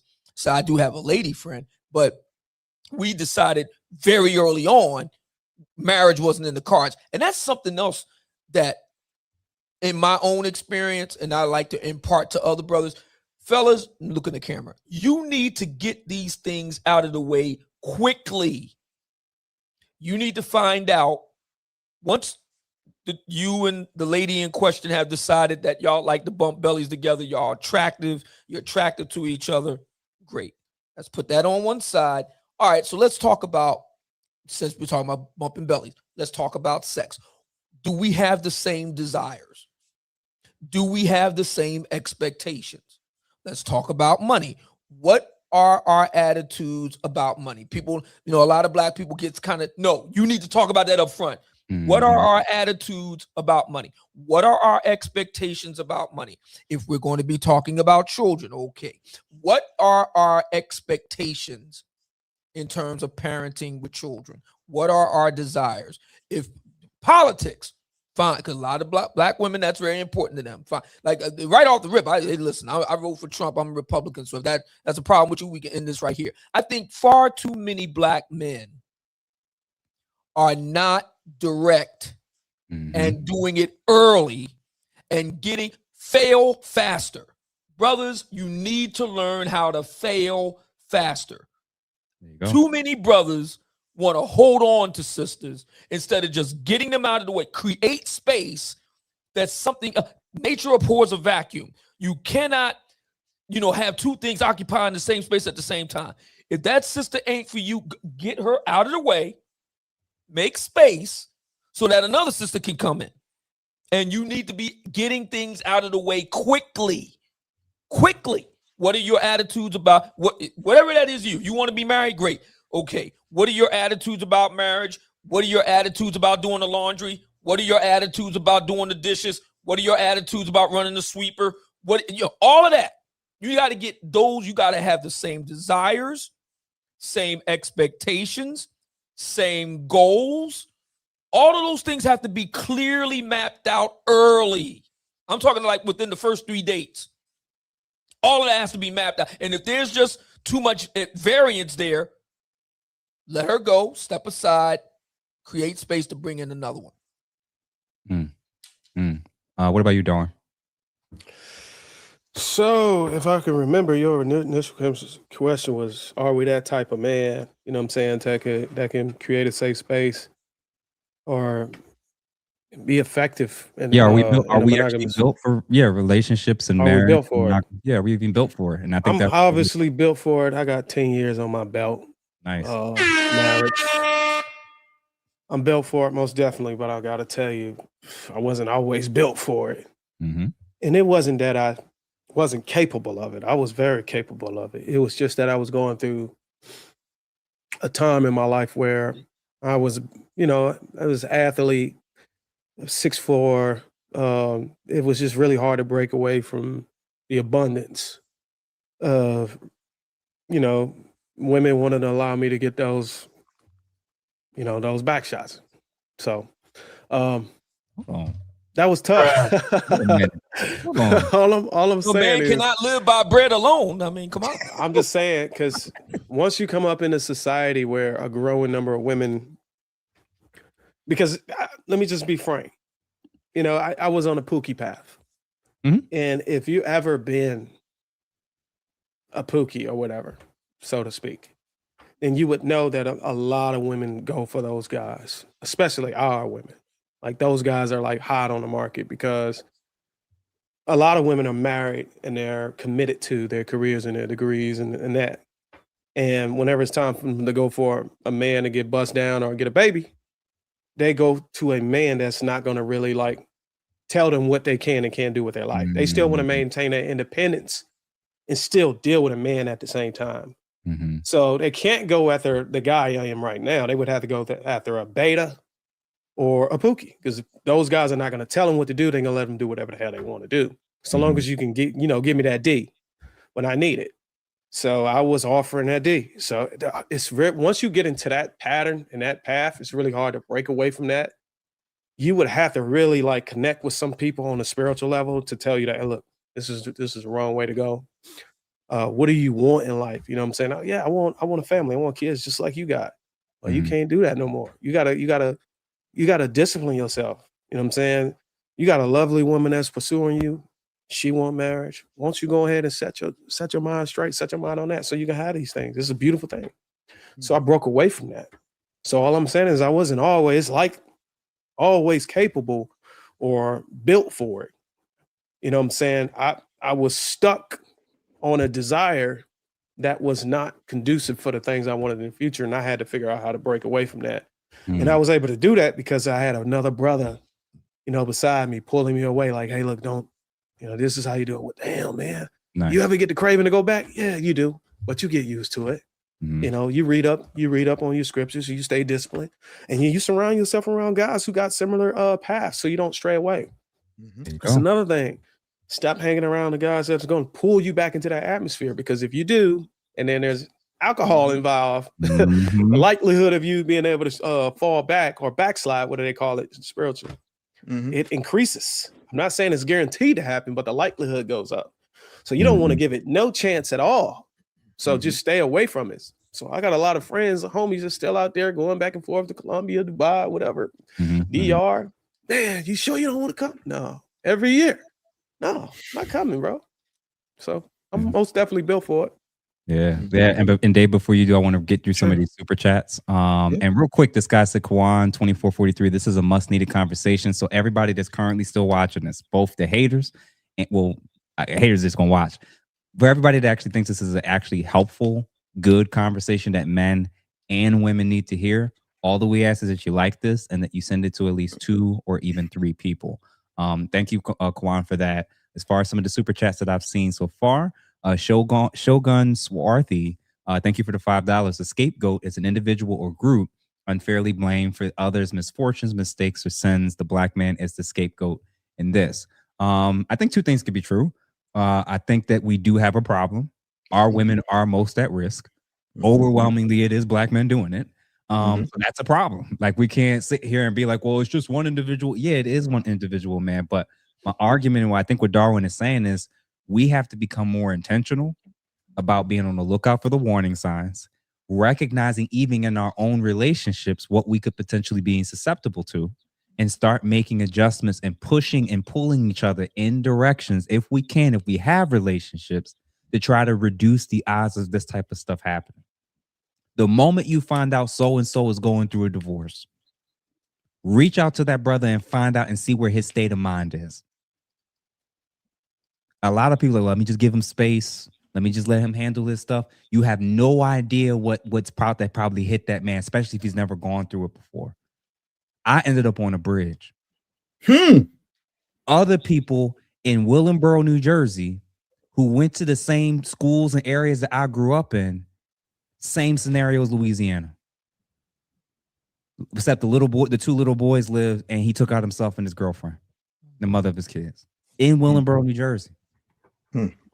Miss Couture, thank you for gifting us some memberships. Appreciate you. My uncle is Kung Fu for young black men as far as the Korean War. His mission is to help inner city black boys control their extrinsic situation with balance. Praise God. He is my uncle. Thank you, madam.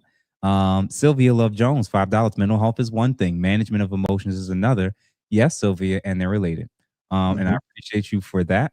And Captain Caveman, my guy, amen. When my father passed, instead of sympathy, my daughter's mother went on attack using the system. If it wasn't for my cousin having his ear, Lord knows what I would have done. Mental abuse is in men is real, and ignore it. Shake my head. Appreciate you, brother, for the 20. Shogun again. I'm over it. There are individuals who want black men to cease from existing. The social misandrous norms have become unreasonable. Yeah, man, we definitely talked about the divestors in last week or whatever, and it's unfortunate, along with the white supremacist mindset. But this mindset that we're talking about tonight is one where these men think and feel as though they and the women that's in front of them no longer gets to exist as well. So it's also a shocking and unfortunate problem for sure. Floyd Drivers, thank you for the $9.99. Facts, Dave, preach. Ms. Couture again, sometimes we don't know who we really are until we get into a long-term relationship, and that is where we learn the most about ourselves. Thank you, True, for the $9.99. From my understanding, a lot of us men and women tend to stay in toxic relationships stems from households or toxicity from relatives. Correct me if I'm wrong. We definitely learn bad patterns. A lot of people do a big thing, especially in the black communities. Well, you know, that's your mother at the end of the day. You know, that's family at the end of the day. And they're kind of training you to stay in environments and accept behavior that you otherwise probably wouldn't and shouldn't if you were more if you were at a healthier point. Eric Alexander, thank you for the $19.99. There are men who have taken their own lives rather than take out negative emotions on others after failed relationships and marriages. An example that comes to mind is Jason David Frank, aka a Green Ranger. Yeah, he definitely recently passed. And then last but not least, Cape and Caveman, again, $10. It's funny they created a show for women called Snapped, making logical excuses to why they were violent and blamed the men. Only show men get is the news and being called monsters. No excuses, SMH. Yeah, man. I think we're all used to the reality that, like what Obsidian said, man, in terms of there's just going to be a different reaction and response when men do it. Get used to it. We're not equal. It's not even. It's never ever going to be. But Mhm. what's important for the people who actually care about relationships and actually care about men to figure out strategies, techniques, alternatives, and avenues of how these men, whether it's ourselves or others, can connect with each other and get help and resources together. Dave, I wanted to kind of run this by you, and then of course with the other fellows as well. Sure. You mentioned earlier at the beginning of the show, it's not just that men need to be better with their screening and what they're reacting to and what they're accepting and removing themselves from situations. Mhm. Relationship involves two parties. And you mentioned that you said that women need to actually reevaluate the type of men that they keep labeling as boring that they're ignoring. Of course. Let's keep it honest. Okay. Let's be 100% honest, because I hate having disingenuous conversations with the intellect that is on this panel. Mhm.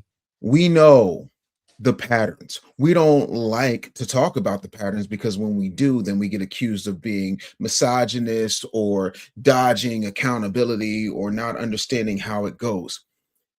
Joseph Warren Walker of the Mount Zion Baptist Church in Nashville, Tennessee, famously said when I was in my mid-20s, men's first reaction is physical. A woman's first reaction is financial. Ooh, I was about to say verbal, but I hear you. So if I know for a fact, and I'm going to speak for myself the same way Obsidian spoke for himself, the same way you spoke for yourself, everybody spoke for himself, including Darwin, which, you know, for a young man with such little experience, he did a great job. Good job, Darwin. Excellent. I know beyond a shadow of a doubt that women have been, I don't want to use the word, conditioned to be hypergamous. And hypergamy switches from physical hypergamy to financial hypergamy. And it is not until they have had their lower extremities Afghanistan, and what I mean is bombed out and depleted with a horrible pullout like Joe Biden did with Afghanistan, that they start the draft for stepdaddy season. Thus, Mike Jones said, back then, hoes didn't want me. Now I'm hot, they all on me. Having said that, what we don't talk about is the fact that you said that you wanted Pookie. You said you wanted Lamondre to take you through there. You said Sharavius couldn't do no wrong as long as he was clapping them cheeks and putting your legs to the moon. You said that. Oh, Dave, don't they say I need a man to put me in my place? I need a man to yoke me up every now and then. Right, because that's what you say that you want. I will go as far as to say, when you get sick of all of that because you done turned the cheek and both eyes got blacked, now you want to go to safety. Now you want a safe space. Now you want someone to handle everything up to and including the raggedy children that you decided to have with this raggedy man. And that's not saying that the children are raggedy, but the circumstances regarding their birth are raggedy. And you will now hold the man who comes in to the standard that you didn't hold the man who came in. So with that, and I'm not going to take up much more of your time, I want to address the fact that unless you're a grape victim or an SA victim, you did say yes. You went country crock. You shed your clothes, you spread your legs, and you decided to make it clap like Busta Rhymes and Sean Paul on the remix. So when you decide that now you want something different or better, now you want to come with a myriad of all of these expectations. And those of us who put ourselves in a position to be good, be upstanding, to not be out here impregnating the world. And when I say that, before I got married, I didn't have any children, including the ones the vacuum doctor sucked out of a woman. It never happened. That doesn't mean that I'm better. That means that I made a certain level of choice when it came to my sexual discipline. Now, having said all of that, because I have to address this, Jeff, because if I don't, I would be remiss. When it comes to marriage, and again, Darwin is very lucky because in Darwin's world, everything's a utopia. I'm being facetious, but seriously though, what we need to have the conversation about is you're not just marrying the woman as a man. Let me tell you the things that these men are too nice to say. You ain't marrying a woman, you're marrying her family. You're marrying her trauma. You're marrying every single suspicious piece of peen she got before you and the expectations thereof that's put on you. You are also marrying her traumas. You're marrying what her daddy did to her mama or did not do to her mama. You're marrying the way that her mama told her how she came up. You're also marrying the dirty, disgusting, grandpa who was a Rolling Stone. You are marrying a Disney-fied version of reality. And then once you get past all of that through counseling, trial and error, all that good stuff, then you have to deal with the fact that 7 years in, the person you were when you said I do is not the person you are now. And the person she was when she said I do is not the person she is now. Can you be married to that person? Because you got to get to know that person. And every day that person changes. I will give you a real world example and then I will land my plane. When I met my wife, I was 17 years old. I was on TV. I was on the radio, young, brash, and cocky. Somebody stopped me. I was having a great time in college because I was 17 years old. We got married in our 30s.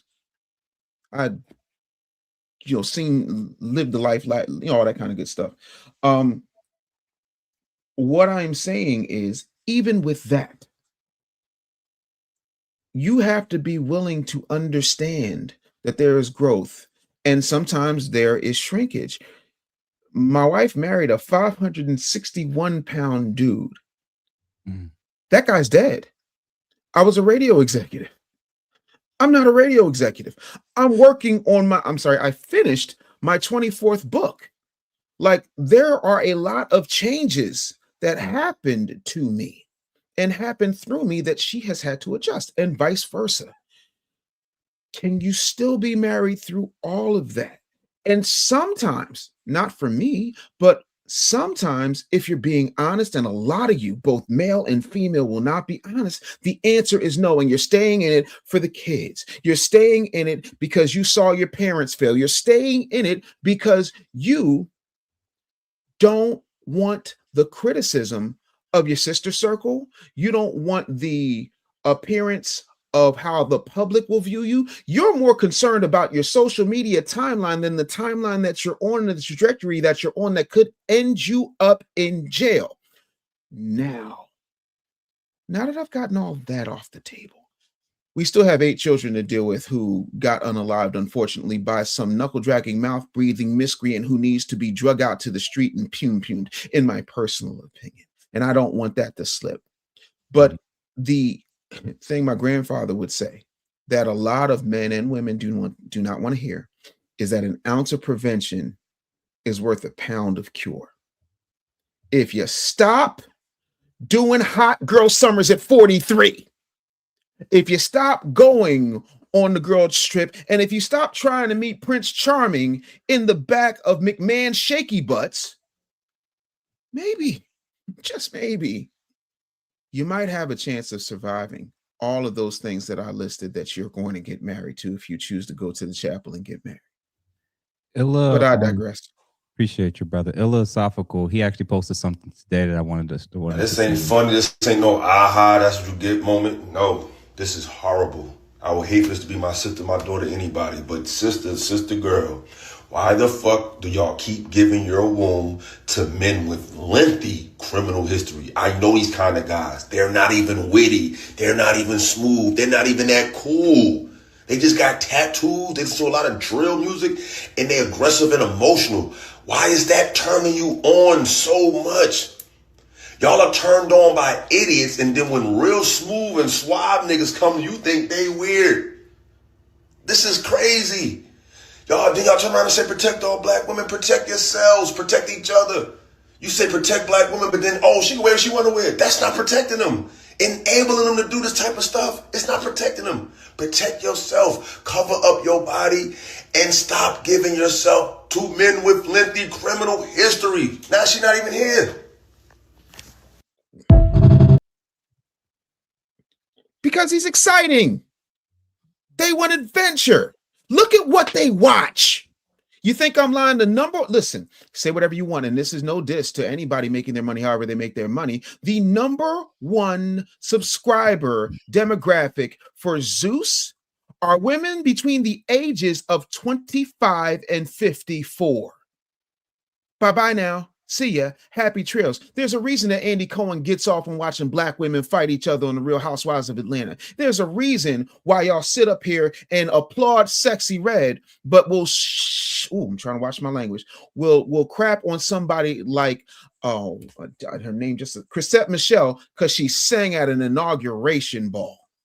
This is the mindset that you have to deal with. And that's why I think there's two things from a scriptural perspective, because everybody wants to be so spiritual and you got your waist beads and your herbal tea. But let me tell you what the Bible says. It says two things. It says a lot, but these are the two things I want to highlight.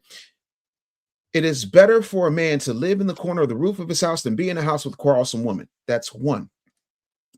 The other thing, and my favorite all-time verse in the Bible is, and I want you to understand this, be ye not conformed to this world, be ye transformed by the renewing of your mind. Examine what you're taking in. Examine what it is that you are watching, drinking, thinking, speaking, and all around consuming. And ask yourself, could I be an accessory after the fact to the stupid, reckless decisions I made? And what comes with that? That does not mean that you're cheering on anybody's unalivement or deletion, but it does mean that you will be what you see. And they've done studies with plants. Kids do this in high school. They'll take two plants and they'll water it and give them the same type of exposure, but they'll tell one, you're beautiful, you're wonderful, you're incredible. And then the other one, they'll say, you ain't shit, you this, that, and the third. And the one that gets spoken to negatively over time will wilt and die, even though the conditions are the exact same. But of course, it's just your guilty pleasure. It doesn't mean anything. And then you wonder why you popping off at the mouth. And or if your man knows that you never pop off on Pookie like that, because Pookie won't only just take you through the mattress, he'll take you through the funeral home. You feel safe to pop off because you have no control over any other aspect of your life. And I'm not saying you deserve what you get. All I'm saying is all men are capable, up to and especially the good ones that you think you can walk all over like a welcome mat because they decided to have you in their lives. See, women, you do control access to sex, but we do control access to marriage. And even with that, even if we commit and give our lives to you, the one thing that we don't want is to feel less than, unheard, disrespected, or you feel like you just going to sit up here and take our balls and play with them like a hacky sack on the quad on a white PWI. It's not happening. So make better choices and be mindful of what you're experiencing and how that experience is affecting your experience in our land. Man, I don't think they can. I'm gonna be honest. Y'all probably gonna kill me for this. I don't think Black women are disposed to be able to make better choices because of the situation that they're coming from. Just like we're coming from a lack of fathers, they are too. So imagine imagine how young these women are whenever they start to date and start to bust it open. They are not even having relationships with their fathers. And even if they do have fathers, a lot of these women tend to disregard going through their father for relationships. You get what I'm saying? So we got to kind of understand that that's just going to happen. These women are not going to be equipped with the proper discernment to make better choices, which is why the Pookies are. I always say Pookies always get first dibs. Yes. And I'm willing to go on a record and correct me if I'm wrong. I think all of the women that we got right now, a lot of guys don't want to admit this, even my wife. I believe that Pookies have first dibs for all our women right now today. Nice guys don't finish last, they just fuck first. It is what it is. They done had them. Like that's the game. And we can be mad at it, but that's just how it is. Our demographic of women are always going to go through the Pookies first. And by the grace of God, they run into us. you know what I'm saying, and who we've become, so to speak, so that they can be in a better relationship. But if we're expecting these women to make better choices, fellas, don't hold your breath. So if what you're saying is true, hold on, Darwin. If what you're saying is true, this is why the manosphere and these spaces that everybody thinks needs to shut up and close down. This is why it matters the quality of woman that you pick. Why? Because you can be the most incredible saint and mature, clinically sound person in the world, but if you keep living around a person that doesn't respect you, doesn't like you, doesn't listen to you, dehumanizes you, shames you in front of other people, you don't know what you're capable of. As a human being and as a man, when you keep staying in an environment where you're not allowed to be human, when you're constantly attacked, disrespected, maybe even physically attacked yourself, you don't know when you finally snap what that version is and looks like. This is why you don't stay and endure and do and deal with this type of stuff long term. You can't. We're trying to give men the traits. It's, of course, you want men to work out. You want them to meet with a life coach. You want them to maybe do some therapy if they need it. You want men to self-improve. That's the whole point of this space. But how can you self-improve with somebody who's weighting you down emotionally, psychologically? You can't. You cannot focus on self-improvement if you're keeping someone around you that you know is going to prevent that from happening, gentlemen. A thing I wanted to play real quick is and we talked about this whole thing of the illusion of power. Women believe that they can, and Dave kind of mentioned it. And Darwin, you said the same thing.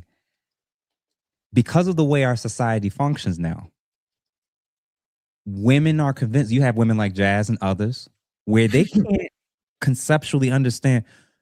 So just because she's talking back to him, or because she's disrespectful, or because she's calling him out her name, that she deserves to lose her life or be physically assaulted? No, obviously. But if you don't understand cause and effect, and if you don't understand how you can increase the chances or likelihood for something, it's in your best interest not to do it. Case in point, if I live or work in the hood, does it make sense for me to walk around and floss a Rolex around and let everybody know I got a Rolex? I should have the freedom to be able to wear it anywhere and everywhere. But is it wise and practical for me to do that in an environment where I'm increasing the chances for somebody to rob me? Probably not. When you're doing life with men, y'all have to stop viewing men as other women where y'all can just say what y'all want indefinitely. Like for example, when women have this mentality, they think that there's nothing they can't do that won't warrant an equal or worse or greater response. We're not saying it's justified. This is why when fathers can't speak on who their daughters are ending up with, some of this stuff can happen. That's it. What we're basically trying to say is there are behaviors and traits and red flags. We already showed up some of them that a lot of times ladies are ignoring because he's attractive, because he got swag, because he has the lifestyle that I want, because my emotions are involved. If you think all these men acted and did these things and there were no warning signs leading up to this, you're crazy. 9 times out of 10, there is a lengthy track record of a variety of different things that escalated over time that got them to that point. So another one that I was going to throw out there is unsafe behaviors in public with others, men and women. What do I mean? Ladies love, and maybe are drawn to the whole bad boy thing. But as a guy, I learned, I used to deal with women, and I would deal with the toxic women, the hood chicks or whatever when I was younger. When I was hanging out with them, I started to notice where they would kind of get real adversarial and aggressive with like wanting to argue with other females or even other men while we out in public. Right. And what I'm trying to get men to understand is when you tolerate women that have no problem going off and acting that way in public, or ladies being with men that you can see he can't control himself when somebody accidentally steps on his shoes, or somebody just is looking at you and now he's ready to fight or shoot somebody, that can come back to bite you.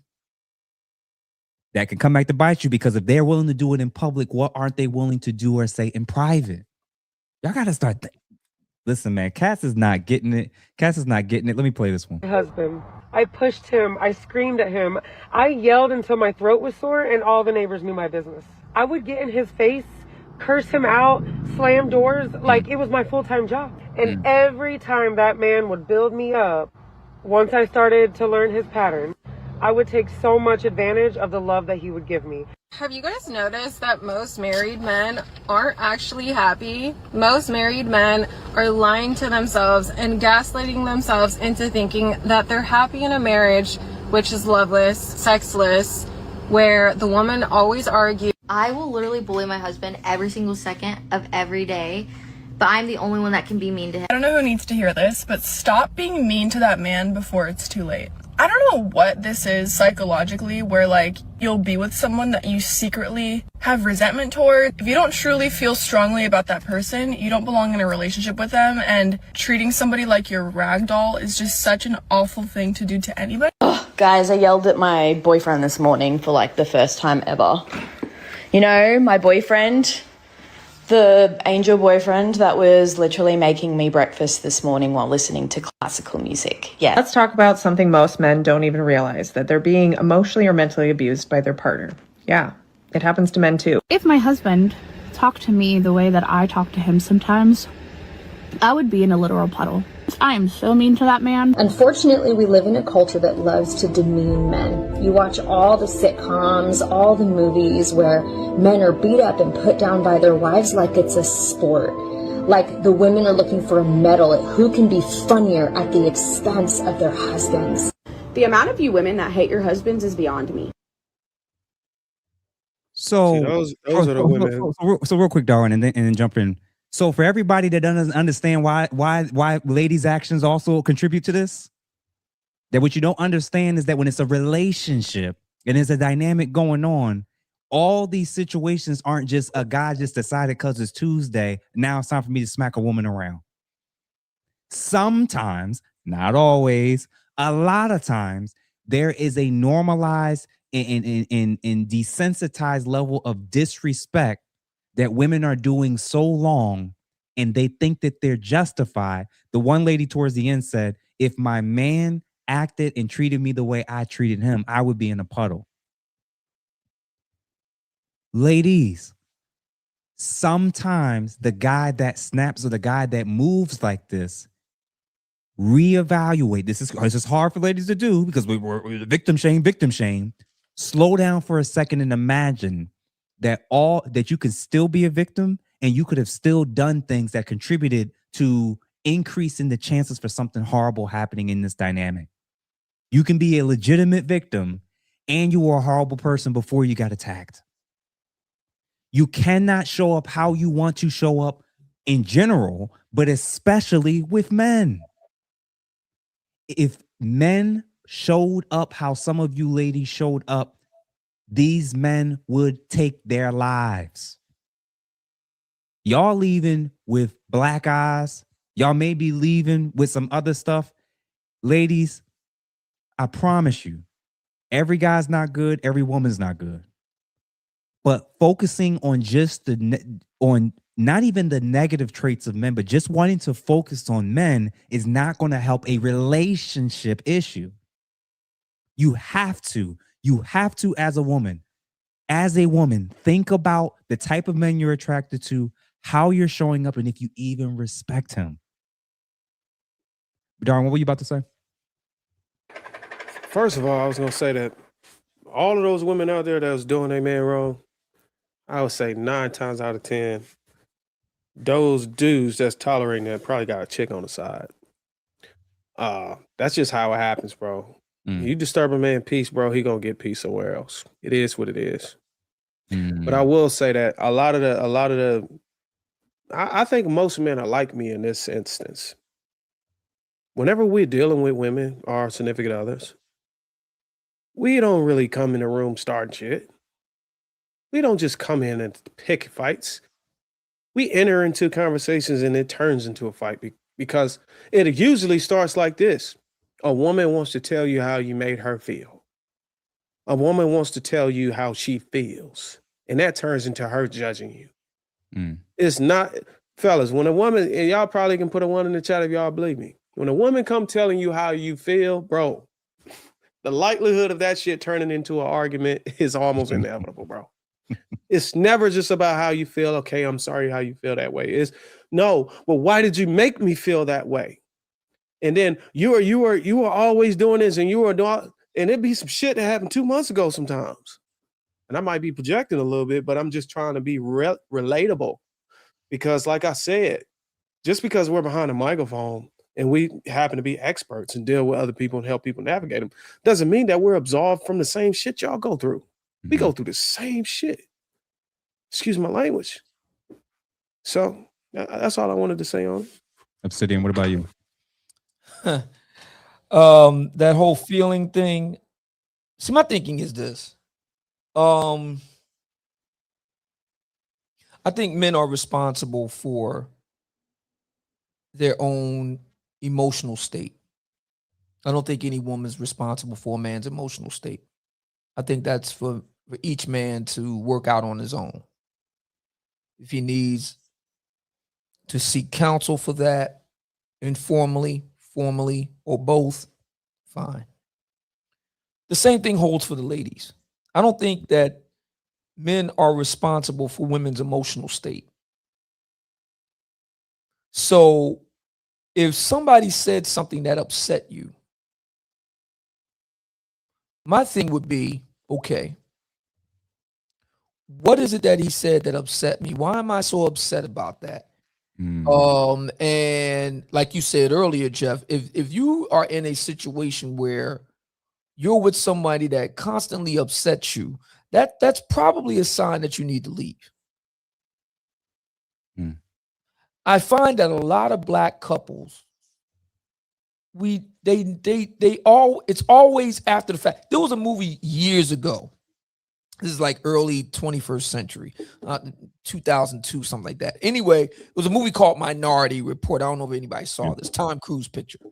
And the idea was the police had the ability to prevent crimes before they even happen, right? Which I was really into that idea. I like that idea. I want to prevent stuff before it gets that far. I noticed black folk wait until things get extreme and really bad, then we got to have all this post-mortem. Cut it off at the pass. I'm not going to be around somebody to where I'm always upset all the time. That's a sign that that's not the right person for me. I need to get away from them. Okay. So in Darwin's situation, what he was speaking to, rather, not him personally, but what he was speaking to, well, I want to talk about how you made me feel. Okay. I can't make you feel anything, number one. And number two, if you're constantly upset, maybe that's a sign we don't need to be together. That's where I'm at with it. I don't want to be with somebody that's constantly making me upset. I don't want to be with somebody where they feel I'm constantly making them upset. That's a sign to get away from it. But you know what people do in the black community, and this is on both sides, we don't want to admit that often we're with people that the only real thing we have in common is sex. See, we don't want to talk about that. Okay. What about you, And Dave? see, we don't want to deal with the fact that I want to be very careful with this. Some of us are really good at short-term mating. We're really good at it. One night stand, weekend fling, cuffing season. And some of us are really good at long-term mating. So marriage, relationships. I can't be the only person in Black America that's noticed this. There's some of us that seem to be really good at one or really good at the other, but rarely both. It's a rare Black man or Black woman that's equally good at short-term mating and long-term mating. Typically, it's one or the other. And I think there are psychological and personality reasons for that. But see, what ends up happening very often in the Black community, people, Black men and Black women alike, try to make a short-term situation into a long-term situation. And what works well short term doesn't tend to map over well in what works long term. Successful long-term relationships are not going to be sex drenched. Okay? They're not. That's not to say that you're not going to have any sex at all, but the focus shifts. You know, if you're married, got children, obviously it's going to shift to that. But you know, in other things. Whereas in a short-term situation, that's the draw, is the sex. That's what it is. So you figure that the trade-off is, you know, she acts crazy or he does this or whatever. You know what I mean? That's okay. You can kind of see it, but see, that can't work long-term. It can't work long-term. Long-term is a completely different animal. Yep.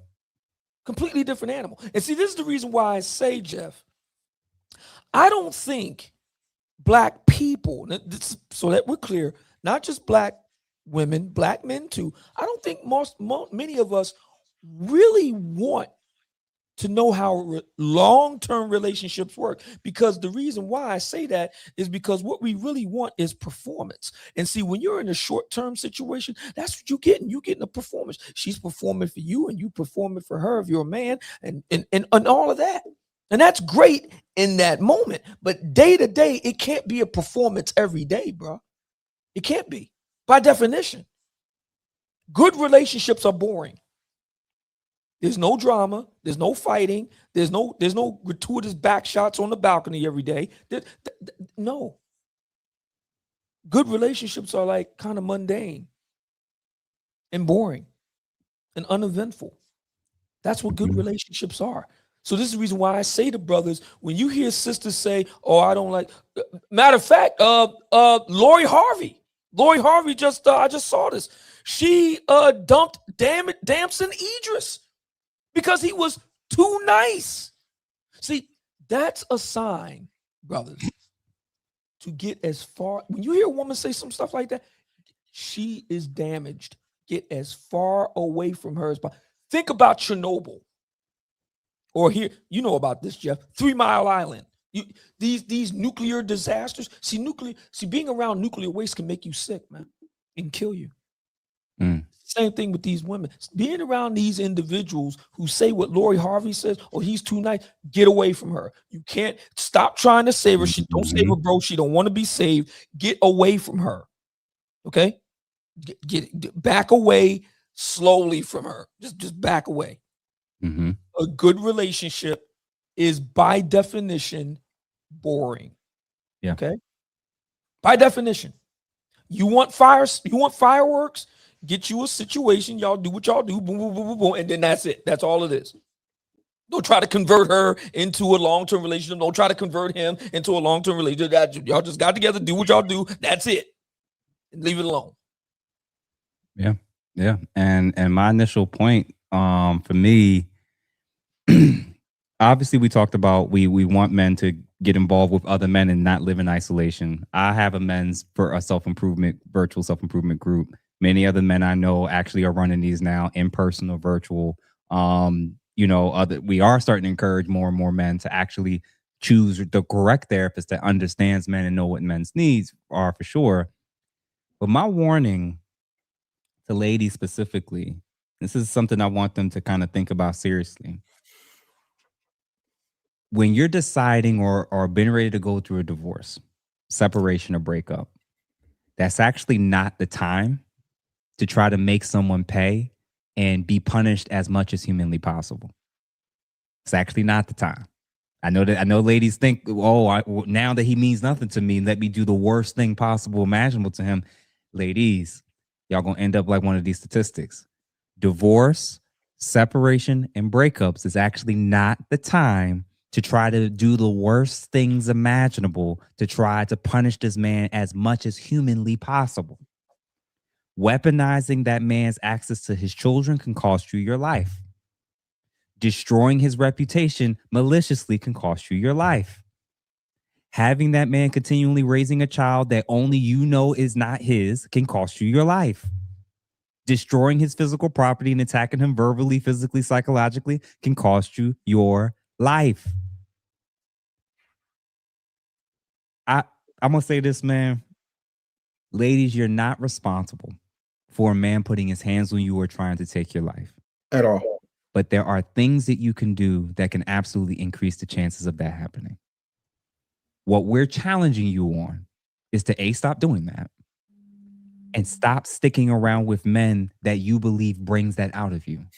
Mm-hmm. Now, what did Obsidian just say? The men that don't bring that out of you, you think are boring. Yep. So you're gonna have to make a decision. Do you want your head thrown up in between the washboard, the washing machine, or you want to deal with a man that's not going to do that? And can you actually respect him and listen to him? Or is it a guy got to talk to you crazy, or you got to walk over a guy? Why are those the only two options relationally till y'all get old enough and aged out?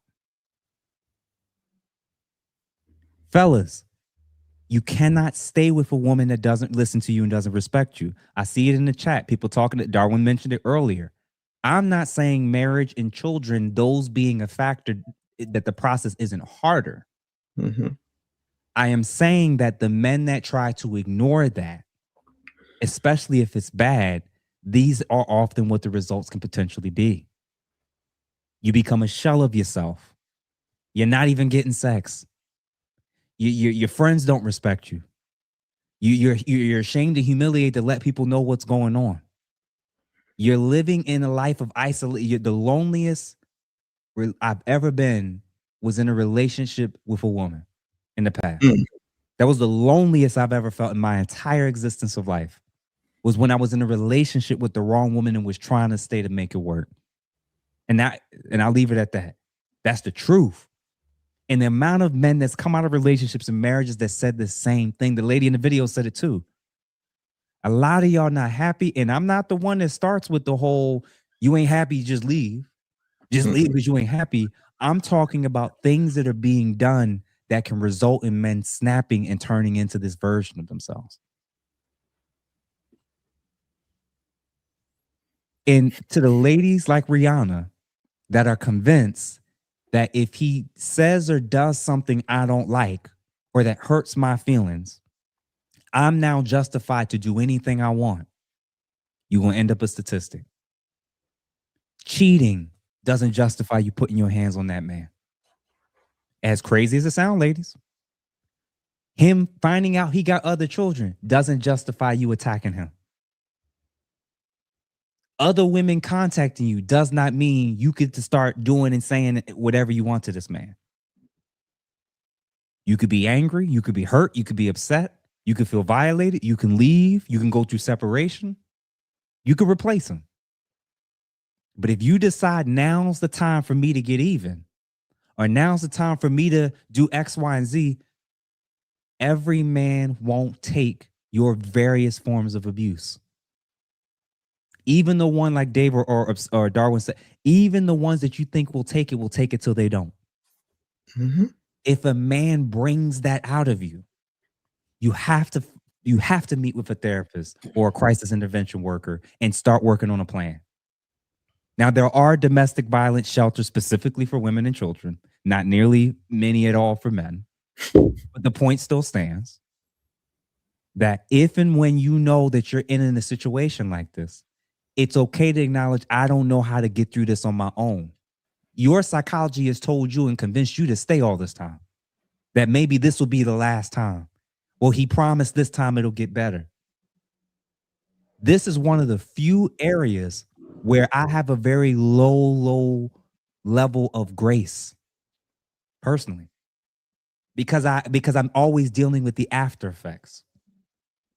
When people are coming in after he's beat the shit out of her, after the children have seen it, after the cops have come in, and depending on how things are coming in, the cops intervene, somebody could end up getting shot or locked up, or both of y'all. And now y'all kids are being sent to DIFAS, the Child Protective Services.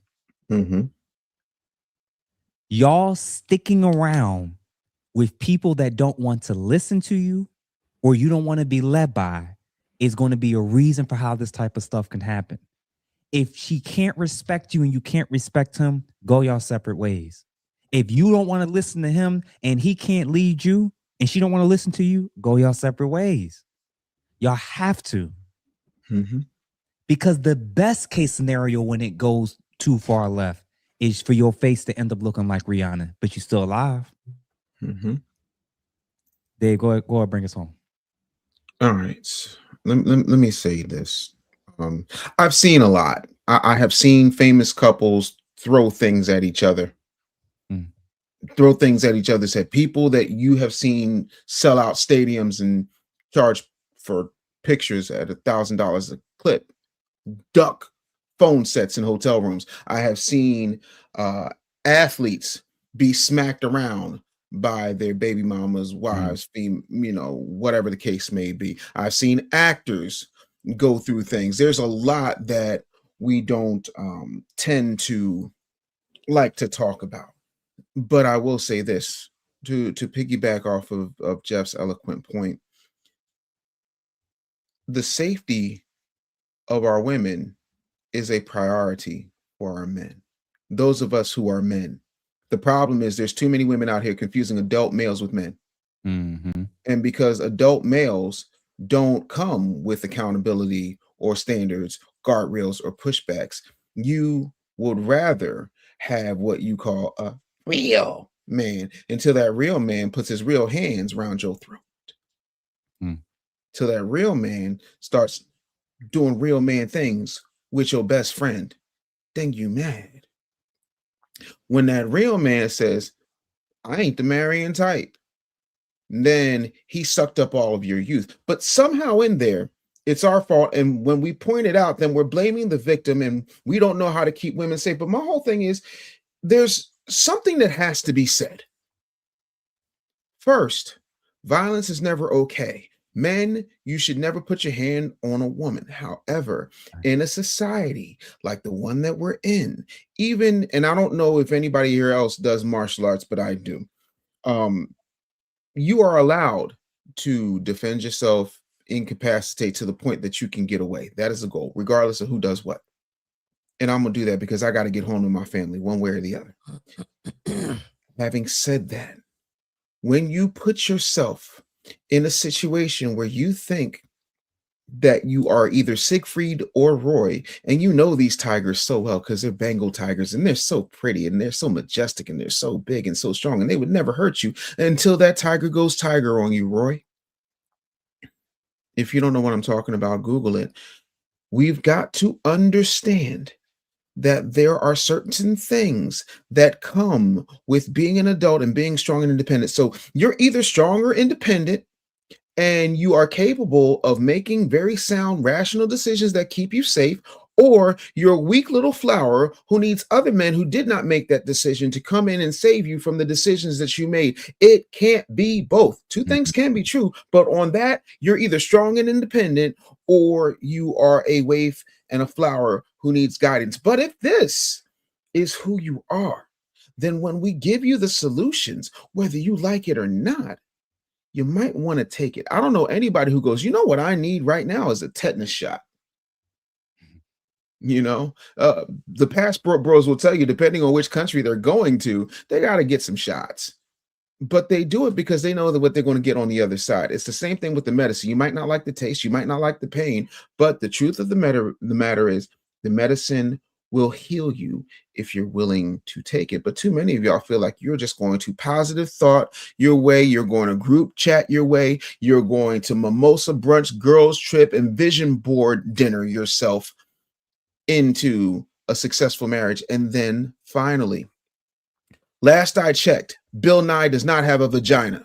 So why are you trying to run experiments where you think you're going to change him through vaginal alchemy into a upstanding gentleman, corporate Tupac type? I'm going to tell you something you don't know. Tupac was a theater kid. I worked for his mother and I met the man twice. He was a theater kid. He was not a gangster. He tried to do some gangster stuff and we saw how that ended up. So the archetype that you might have in your head doesn't even exist. It was created by the people who wrote Juice. But again, if you continue to go your own way, be strong and independent enough to deal with the consequences of the decisions that you've made. And don't be surprised when you have turned. Y'all always love talking about a good girl going bad, but you never talk about the nice guy that's gone rogue. because you love to say, look what you made me do, but look what you made him do. Look at what the situation you chose to participate in and abuse for your own selfish reasons so that you can have something to say. I know women, and this is anecdotal, but I know women who will say that my girlfriends have drama. Why can't you be more like they men? Why can't you do this? All you do is just let me walk all over you. Men would rather shut down than go 3 rounds with your mouth. That's it, and that's all. And that's not blaming the victim. That's telling you an ounce of prevention is worth a pound of cure. Because if you weren't messing with the tigers, if you weren't messing with the pookies, if you didn't put yourself in a situation where you wanted somebody to take you through there, you will still be here 9 times out of 10. And that's just it. Yeah, and I appreciate that, man, especially for those who are going to be wondering and reevaluating, like, well, does this conversation help? Is it helpful? It's going to be helpful for people who have an open mindset about understanding that men and women have roles to play and how they can increase the chances of falling in or staying in a dynamic like this. It's not going to be helpful to people who are convinced only men need to change anything. In fact, it's not going to be helpful to people who only think women just need to shut up and move accordingly. You have to look at warning signs. You have to look at red flags. In fact, I'll do this. For everybody that wants to know what to do, how do we fix this? Number 1, men's groups.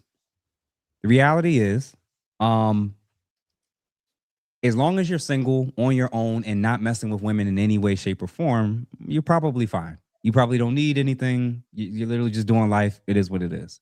The moment you've decided you want to do life with someone else or other people are now dependent on you, we're going to recommend, again, for all of you that hate therapy, that hate talking, that hate reaching out and connecting with other guys, there's a reason why more and more men are starting to lean towards some type of form of variation of men's group and community. It could be a workout group. It could be a running group. It could be a self-improvement group. You have to start with getting connected with men that have something in common with you. Why? Because when you live life on an island and you have the pressure of kids, you have the pressure of work, you have the pressure of the women in your life, things can get to you and you won't even know how it's affecting or changing you often until it's too late. But when you have somebody in your worldview or your sphere who's been through some stuff, who's going through the same thing, you have an accountability partner. You now have someone who can point you into a resource that they had to tap in when they were at their low point. They can send you to the trauma therapist. They can send you to the person who can help you get back on your medication. They can connect you with somebody who will help you to manage your money better. They can send you and connect you with somebody that can help you walk through the separation process and navigate how to go through a proper divorce instead of going through it on your own. Number 2, accountability partners. If you don't want to do a men's group, get into the habit of recognizing you're not perfect, you don't have it all together, and you're not going to always handle things in the best way that you could and should. If you pick an older male mentor, or at least somebody who you can respect and you see that's wise and has some type of form of a life relationship you're looking to emulate and have yourself, see if they're willing to be your accountability partner. Point number 3, enroll in a battering intervention program. Or at least start with therapy with somebody who has this in their background. It can help you. Number 4, whether it's you're the perpetrator or the victim, when you meet with somebody who actually knows what they're talking about, instead of yapping in our comment sections and talking about what we did and didn't talk about, you'd actually sit down with somebody that will actually help you go through a proper full assessment that includes your diagnostic mental health history, past challenges relating to that, your medication management, and if you need any, potentially sending you to see if you need to get blood work done. Because when people are getting abused, we don't know what their cortisol levels are. We don't know if they got high blood pressure. We don't know if they're depressed. We don't, you know what I'm saying? Like, we start finding out in the weeds what's happening to you while you're going through this, so that we can starting to help you in the areas that you need it most. In the course of going through that proper assessment, we're also going to look at lethal means, both with yourself and the other person involved, and who's likely to use it on themselves and or others. That may mean a lot of knives and weapons got to be confiscated. I've had people turn in weapons to my office and drop it on my desk and leave it there till further notice. So while y'all yapping, other people trying to keep other people alive. I've had women that want to keep yapping while men have handed over guns to me. But y'all don't think this through because you think only one sex got to change anything. How about shut up and listen?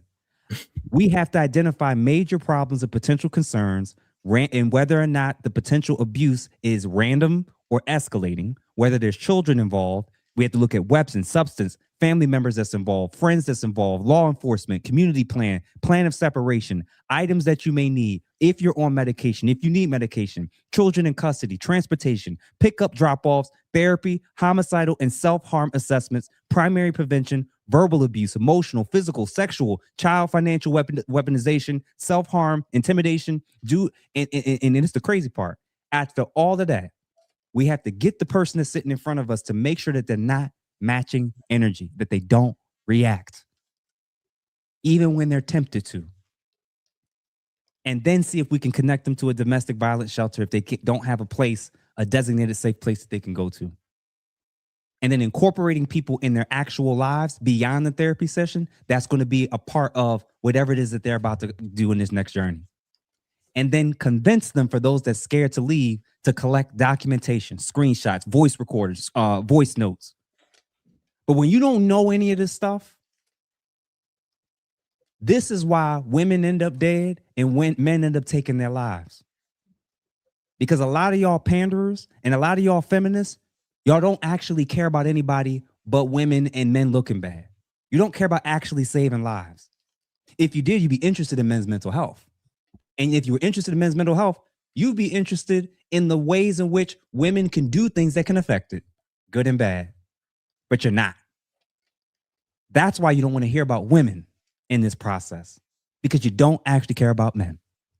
And if you don't care about men, you don't actually care about women, you don't actually care about the Black community or marriages or relationships, you're frauds. That's a plan for everybody that the conscious leads of the world and everybody else. That's a plan. That's an actual plan of actually helping somebody. So everything else y'all doing, you're bringing awareness. Congratulations. Things go viral. Men are dangerous. Congratulations. What's next? And water is wet. That's an actual plan of what to do, how to help. And I like a lot of y'all yappers, some of us have actually been doing this for years. I'm gonna let each of y'all kind of close this out, man. Jeff, I want to thank you once again for taking the lead on this. I wish you were under better circumstances, but this just underscores the need for brothers like you. I want to thank you from the bottom of my heart for this. Very good discussion, lots of very useful information. I want to say to any brother out there, you're not alone. It's okay to reach out to any one of us. We can talk anytime about these things. It's always good to take a step back, talk to a brother. We can work things out. We're going to be doing this at the Conclave. I've been making notes here. We're going to be doing this at the Conclave too in September in Vegas. So all the information on the website. By the way, I have written about these events. It's over on the website, on the Black Manosphere website. I have my personal Patreon as well, but go to the Black Manosphere website. It's free to the public. Anybody can read it. Please avail yourselves, brothers, of those resources. Take this tonight's episode, share it with a brother that you know and love. We're trying to save lives. That's what the Black Manosphere is all about. I want to thank my brothers. It continues to be an honor serving with you all. Thank you so much for this. I really appreciate it. Go ahead, Dave. I think the thing that makes the four of us great is the similarities and also our differences. We all have different ways of handling things. I had a conversation with Jeff that I won't disclose, but in that conversation, he said something, and he said it to me in such a calm way that I was just like, wait, did he say what I think he said? And I was just like, Jeff, like, You know, you can say it. I don't care. all right. Well, so listen, You don't have to in go this, into names, but no, I'm not gonna go into names, I promise. Not gonna name names. There is a particular troll that, you know, wants to make his living by coming after channels on YouTube that are bigger. Actually, let's not do it. Okay, Let's cool. not do it. Based on what I said Yeah. in that call, Yeah, leave it at let's yeah. Go ahead, continue. So the point was, the advice I was given in such a way, it was very mafia Don, but that ain't the Jeff y'all got tonight. Y'all got straight up and down, I don't give a googop Jeff tonight, and he's telling y'all, because it's extremely important that we take these issues seriously, and I don't want to lose sight of the main thing. We have a situation where 8 children are gone. As a father, that is my worst nightmare. Whenever I get a call and I don't have eyes on my kids, and somebody I know who's close to me says, "Are you sitting down? Are you good?" My first thought is automatically to my kids or, you know, someone I love. And to me, that's crazy. And I'm like, when will we start to realize that there was a time where you couldn't walk down the street in your neighborhood without everybody knowing what the hell happened, and then you got a good talking to, or you got seen? You know, when you look at other communities that are prominent in America, the one thing that you will see is that they tend to handle things in-house, and we not calling the cops. And I think that that's something that we need to start happening. And I also think that God is really perfect in his design, and he gave us 2 ears and 1 mouth. So people who have so much to say should listen twice as much as they talk before they're telling clinicians and, you know, people who have been in therapy and conflict resolution for the better part of 3.5 decades, like Jeff and myself. So you have to understand that you're not going to like everything all 4 of us say. Hell, you might like 75%. But anyway you slice it, the reason that we do this together is so that you get a very wide variety of perspectives based upon our own individual life experiences. And listen, I'm going to wrap up because it's getting late and Darwin looks like he needs his juice box. So I want to let you guys know tomorrow morning, of course, now we're going 5 days a week. This show is going so well. You know, Dave Anderson Morning News is going 5 days a week, 9 to 11 Eastern time. And I want to thank everybody who comes through and super chats and all that good stuff. If you've not checked out the show, I invite you to it. It's a lot of fun. And my album, Shill Music, is dropping on May 1st. Oh, of course. Yeah, you know, it's going very well. iPad Cheeks is my lead single, and you know, we got some bangers. I just recorded an Afrobeat song I'm very excited about. It's called Tethermouth, and I think you guys are going to enjoy it. Why are you laughing? And Tethermouth. Oh, it's called Tethermouth. Dara, what about you, brother? Yeah, all I can say is enjoy the conversation like always. This is one of those subjects where you really gotta be careful with what you say and how you know, it's delicate and there's kids involved, man. So I just appreciate the opportunity to be able to be on a show, on a topic, on live, where we can showcase that, you know, we're able to take accountability as men. And we're not just sitting up here pointing a finger and blaming, you know, either side. We're actually looking at practical solutions on how to mitigate this, and just having somebody that works in the mental health lane among the conversation is grand, because I can't tell you how many posts I've seen coming down my timeline that people not even qualified to speak on the conversation. And the amount of traffic and engagement they're getting, it's just ridiculous. It's like, why y'all even feeding into that whenever these people don't even have the credibility or integrity to speak on this subject matter? So thankfully we got a brother like Jeff to be able to host a topic like this. And it's just funny seeing people who don't have the credibility hosting these topics and don't really know what to say. They just want to, I guess, benefit from the gender war. And that's just a thing that y'all got to watch out for as an audience. So that's all I got to say. That's it. I'm going to say this. Actually, let me play this real quick, and I'm going to let you. Let's get into it. 2 years ago, I met a female content creator who was very confidently telling women she would never get married, she didn't trust men, that marriage was basically slavery, and other women shouldn't do it either. A few days ago, she got engaged. And in the comments, you could see that many of her followers felt betrayed, but there's actually a very big lesson in here that you need to learn. Many of you are getting rage baited into hating the opposite sex by people who have no business giving you advice and would change their tune in a second if they found the right person. And that's how you end up taking life advice that takes you down the wrong path. Real life advice about relationships, about how to see the opposite sex, how much you trust, how open or closed you are to love, from people who are figuring it out just like you, confused just like you. They're just doing it on camera with some feminist buzzwords and a monetization strategy. What works for one person will not always work for you. What resonates emotionally is not always the same as what's true. And someone being loud and confident doesn't mean they have any business telling you how to live.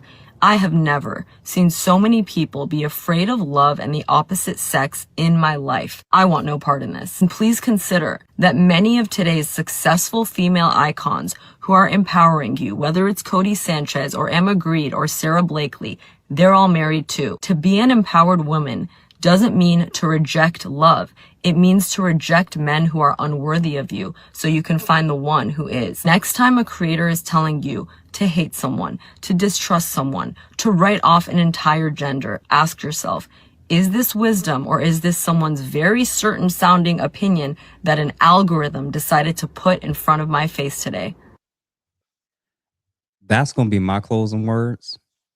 That there's going to be people who are going to use these opportunities to continue to market to their base of whatever form of demonization they want to do in mass and in general. Some people are going to look at this situation and say, see, this is why you got to stay away from black men. Or this is why you got to not deal with men at all. Some people will listen to what we just talked about today about instructing men on not only working on themselves, but also being why it's so important and matters about the quality of woman you choose to do life with. And say, oh, they're just demonizing women. No, we're trying to let you know that there's problematic traits in both sexes that you need to avoid, leave behind, and stop prioritizing that can increase your chances for something like this to happen. So what that lady just said on the screen is my warning to everybody that's watching this. If after watching this, you've decided all men are bad, all men are horrible, all men are trash, stay away from men. Please do us all a favor. And when I say stay away, I mean stay away from them completely. And if you are a man that can't see any good in women, so when we're saying, well, look for the positive traits in women, you say they all got negative traits, please stay away from women, brother. This is for people who's actually open to listening. So plain and simple, we've outlined a lot of steps. You can take the offer, connect with other men, start working on things that you didn't even realize could manifest in a relationship, especially when you work through therapy, psychodynamic approach. We can look at your past and see how that plays out in your current relationships, a whole nine. Or you can keep doing life solo and keep dealing with random women and hope for the best that you won't be Me Too'd or you're in a situation that ends up resulting like the gentleman we played at the beginning. And roll the dice. Or not deal with women at all. But for the ladies that's watching, when we say what your father would have told you or should have told you, there are people that may have told you that's not the right guy and you didn't listen. Or there were people who would have liked to tell you things and they felt like they weren't allowed to. My suggestion is spend this season not listening to the angriest misandrists, feminists, and panderers who are trying to convince you that you're so in danger that every single man around you is a predator. You don't move that way. You don't live that way. When you go shopping and you go into stores, you're not freaking out about the cashier. You're not freaking about all these. 80-90% of the men around you are actually, you're not even paying attention to them. That's actually your real world. The domestic violence situation is happening in intimate relationships by and large. So the quality of the man you pick and the quality of the woman you pick absolutely matters. And the sooner that you react to red flags, especially after a first or second warning, the less likely you are to end up in these type of DV cases. I promise you. If you have a low bar when it comes to red flags because of attractions and sex, don't be surprised if this is potentially on the table when things go south. And if you are convinced, ladies and gentlemen, that if you have to do something illegal on your way out of a relationship, if you believe that, I got to burn a car, I got to stalk them, I gotta harass them, I got to make up lies about them. If you feel that way, you're not healthy enough to be in a relationship today. Plain and simple. So yeah, man. So that's it. I hope that this show was helpful for those that actually had an open mind. We know that it's not going to work for those who never had an open mind to begin with. But I think we have 3 super chats left. True, from my understanding, a lot of women that stay in toxic relationships stems for household toxicity from relatives. I think we covered that one. Who else we got? Appreciate you, G, for the 1999. Paul for the 1999. This inspired my song. She know. Yeah, man. Thank you for that. DBS, $5. Jeff, how much does bipolar and narcissistic personality gets undiagnosed? It's insane. I don't know the percentages offhand, but I know it's pretty bad. Especially for those that don't go to treatment at all. Hey, Carrington, man, thank you for the $50. Beautiful session, gentlemen. Let's all do the work to become better. Shout out to Dr. Sperling. And then last but not least, RS11. So everybody, if you are currently still watching, please subscribe, follow all these different gentlemen. Make sure you let them know that you came from the men's table. Make sure you support these fellas. Buy their books if you haven't done so. A lot of this stuff, all the links have been shared in the chat throughout the night. Everybody have a good evening, and we're going to see y'all potentially, well, definitely next week. And whether I'm there or not, the show is definitely still going to happen. I got another obligation that may be popping up, but guys, I thank you for doing this. Thank you, was a tough combo, but I think that we covered. Thank you, Darwin. Thank you, Dave. This is really good, man. This is really good. No, we needed this. I'm so happy we got to do this show today. It was hard, but we definitely needed this. And again, keep that family in your prayers because 8 children are gone. Please don't lose sight of that. Yeah. And for those that's connected, both there and all these different women and families that we just showed, if you guys know any of them personally, feel free to connect them with myself or other people, especially grief counselors, so that they can kind of walk these people through that stuff. It's going to be a very, very difficult time and process for these families and the immediate friends and circles. So if you care about them and if they haven't been linked to services, feel free to kick them my way or to other people, and we'll make sure to link them with who they need to be as well. So guys, everybody enjoy it. Have a good evening. And if you can, please share this with 2, 3, 4, even 5 people. This is the end of the men's table. We'll see y'all again next week. Talk to y'all on the other side. Deuces.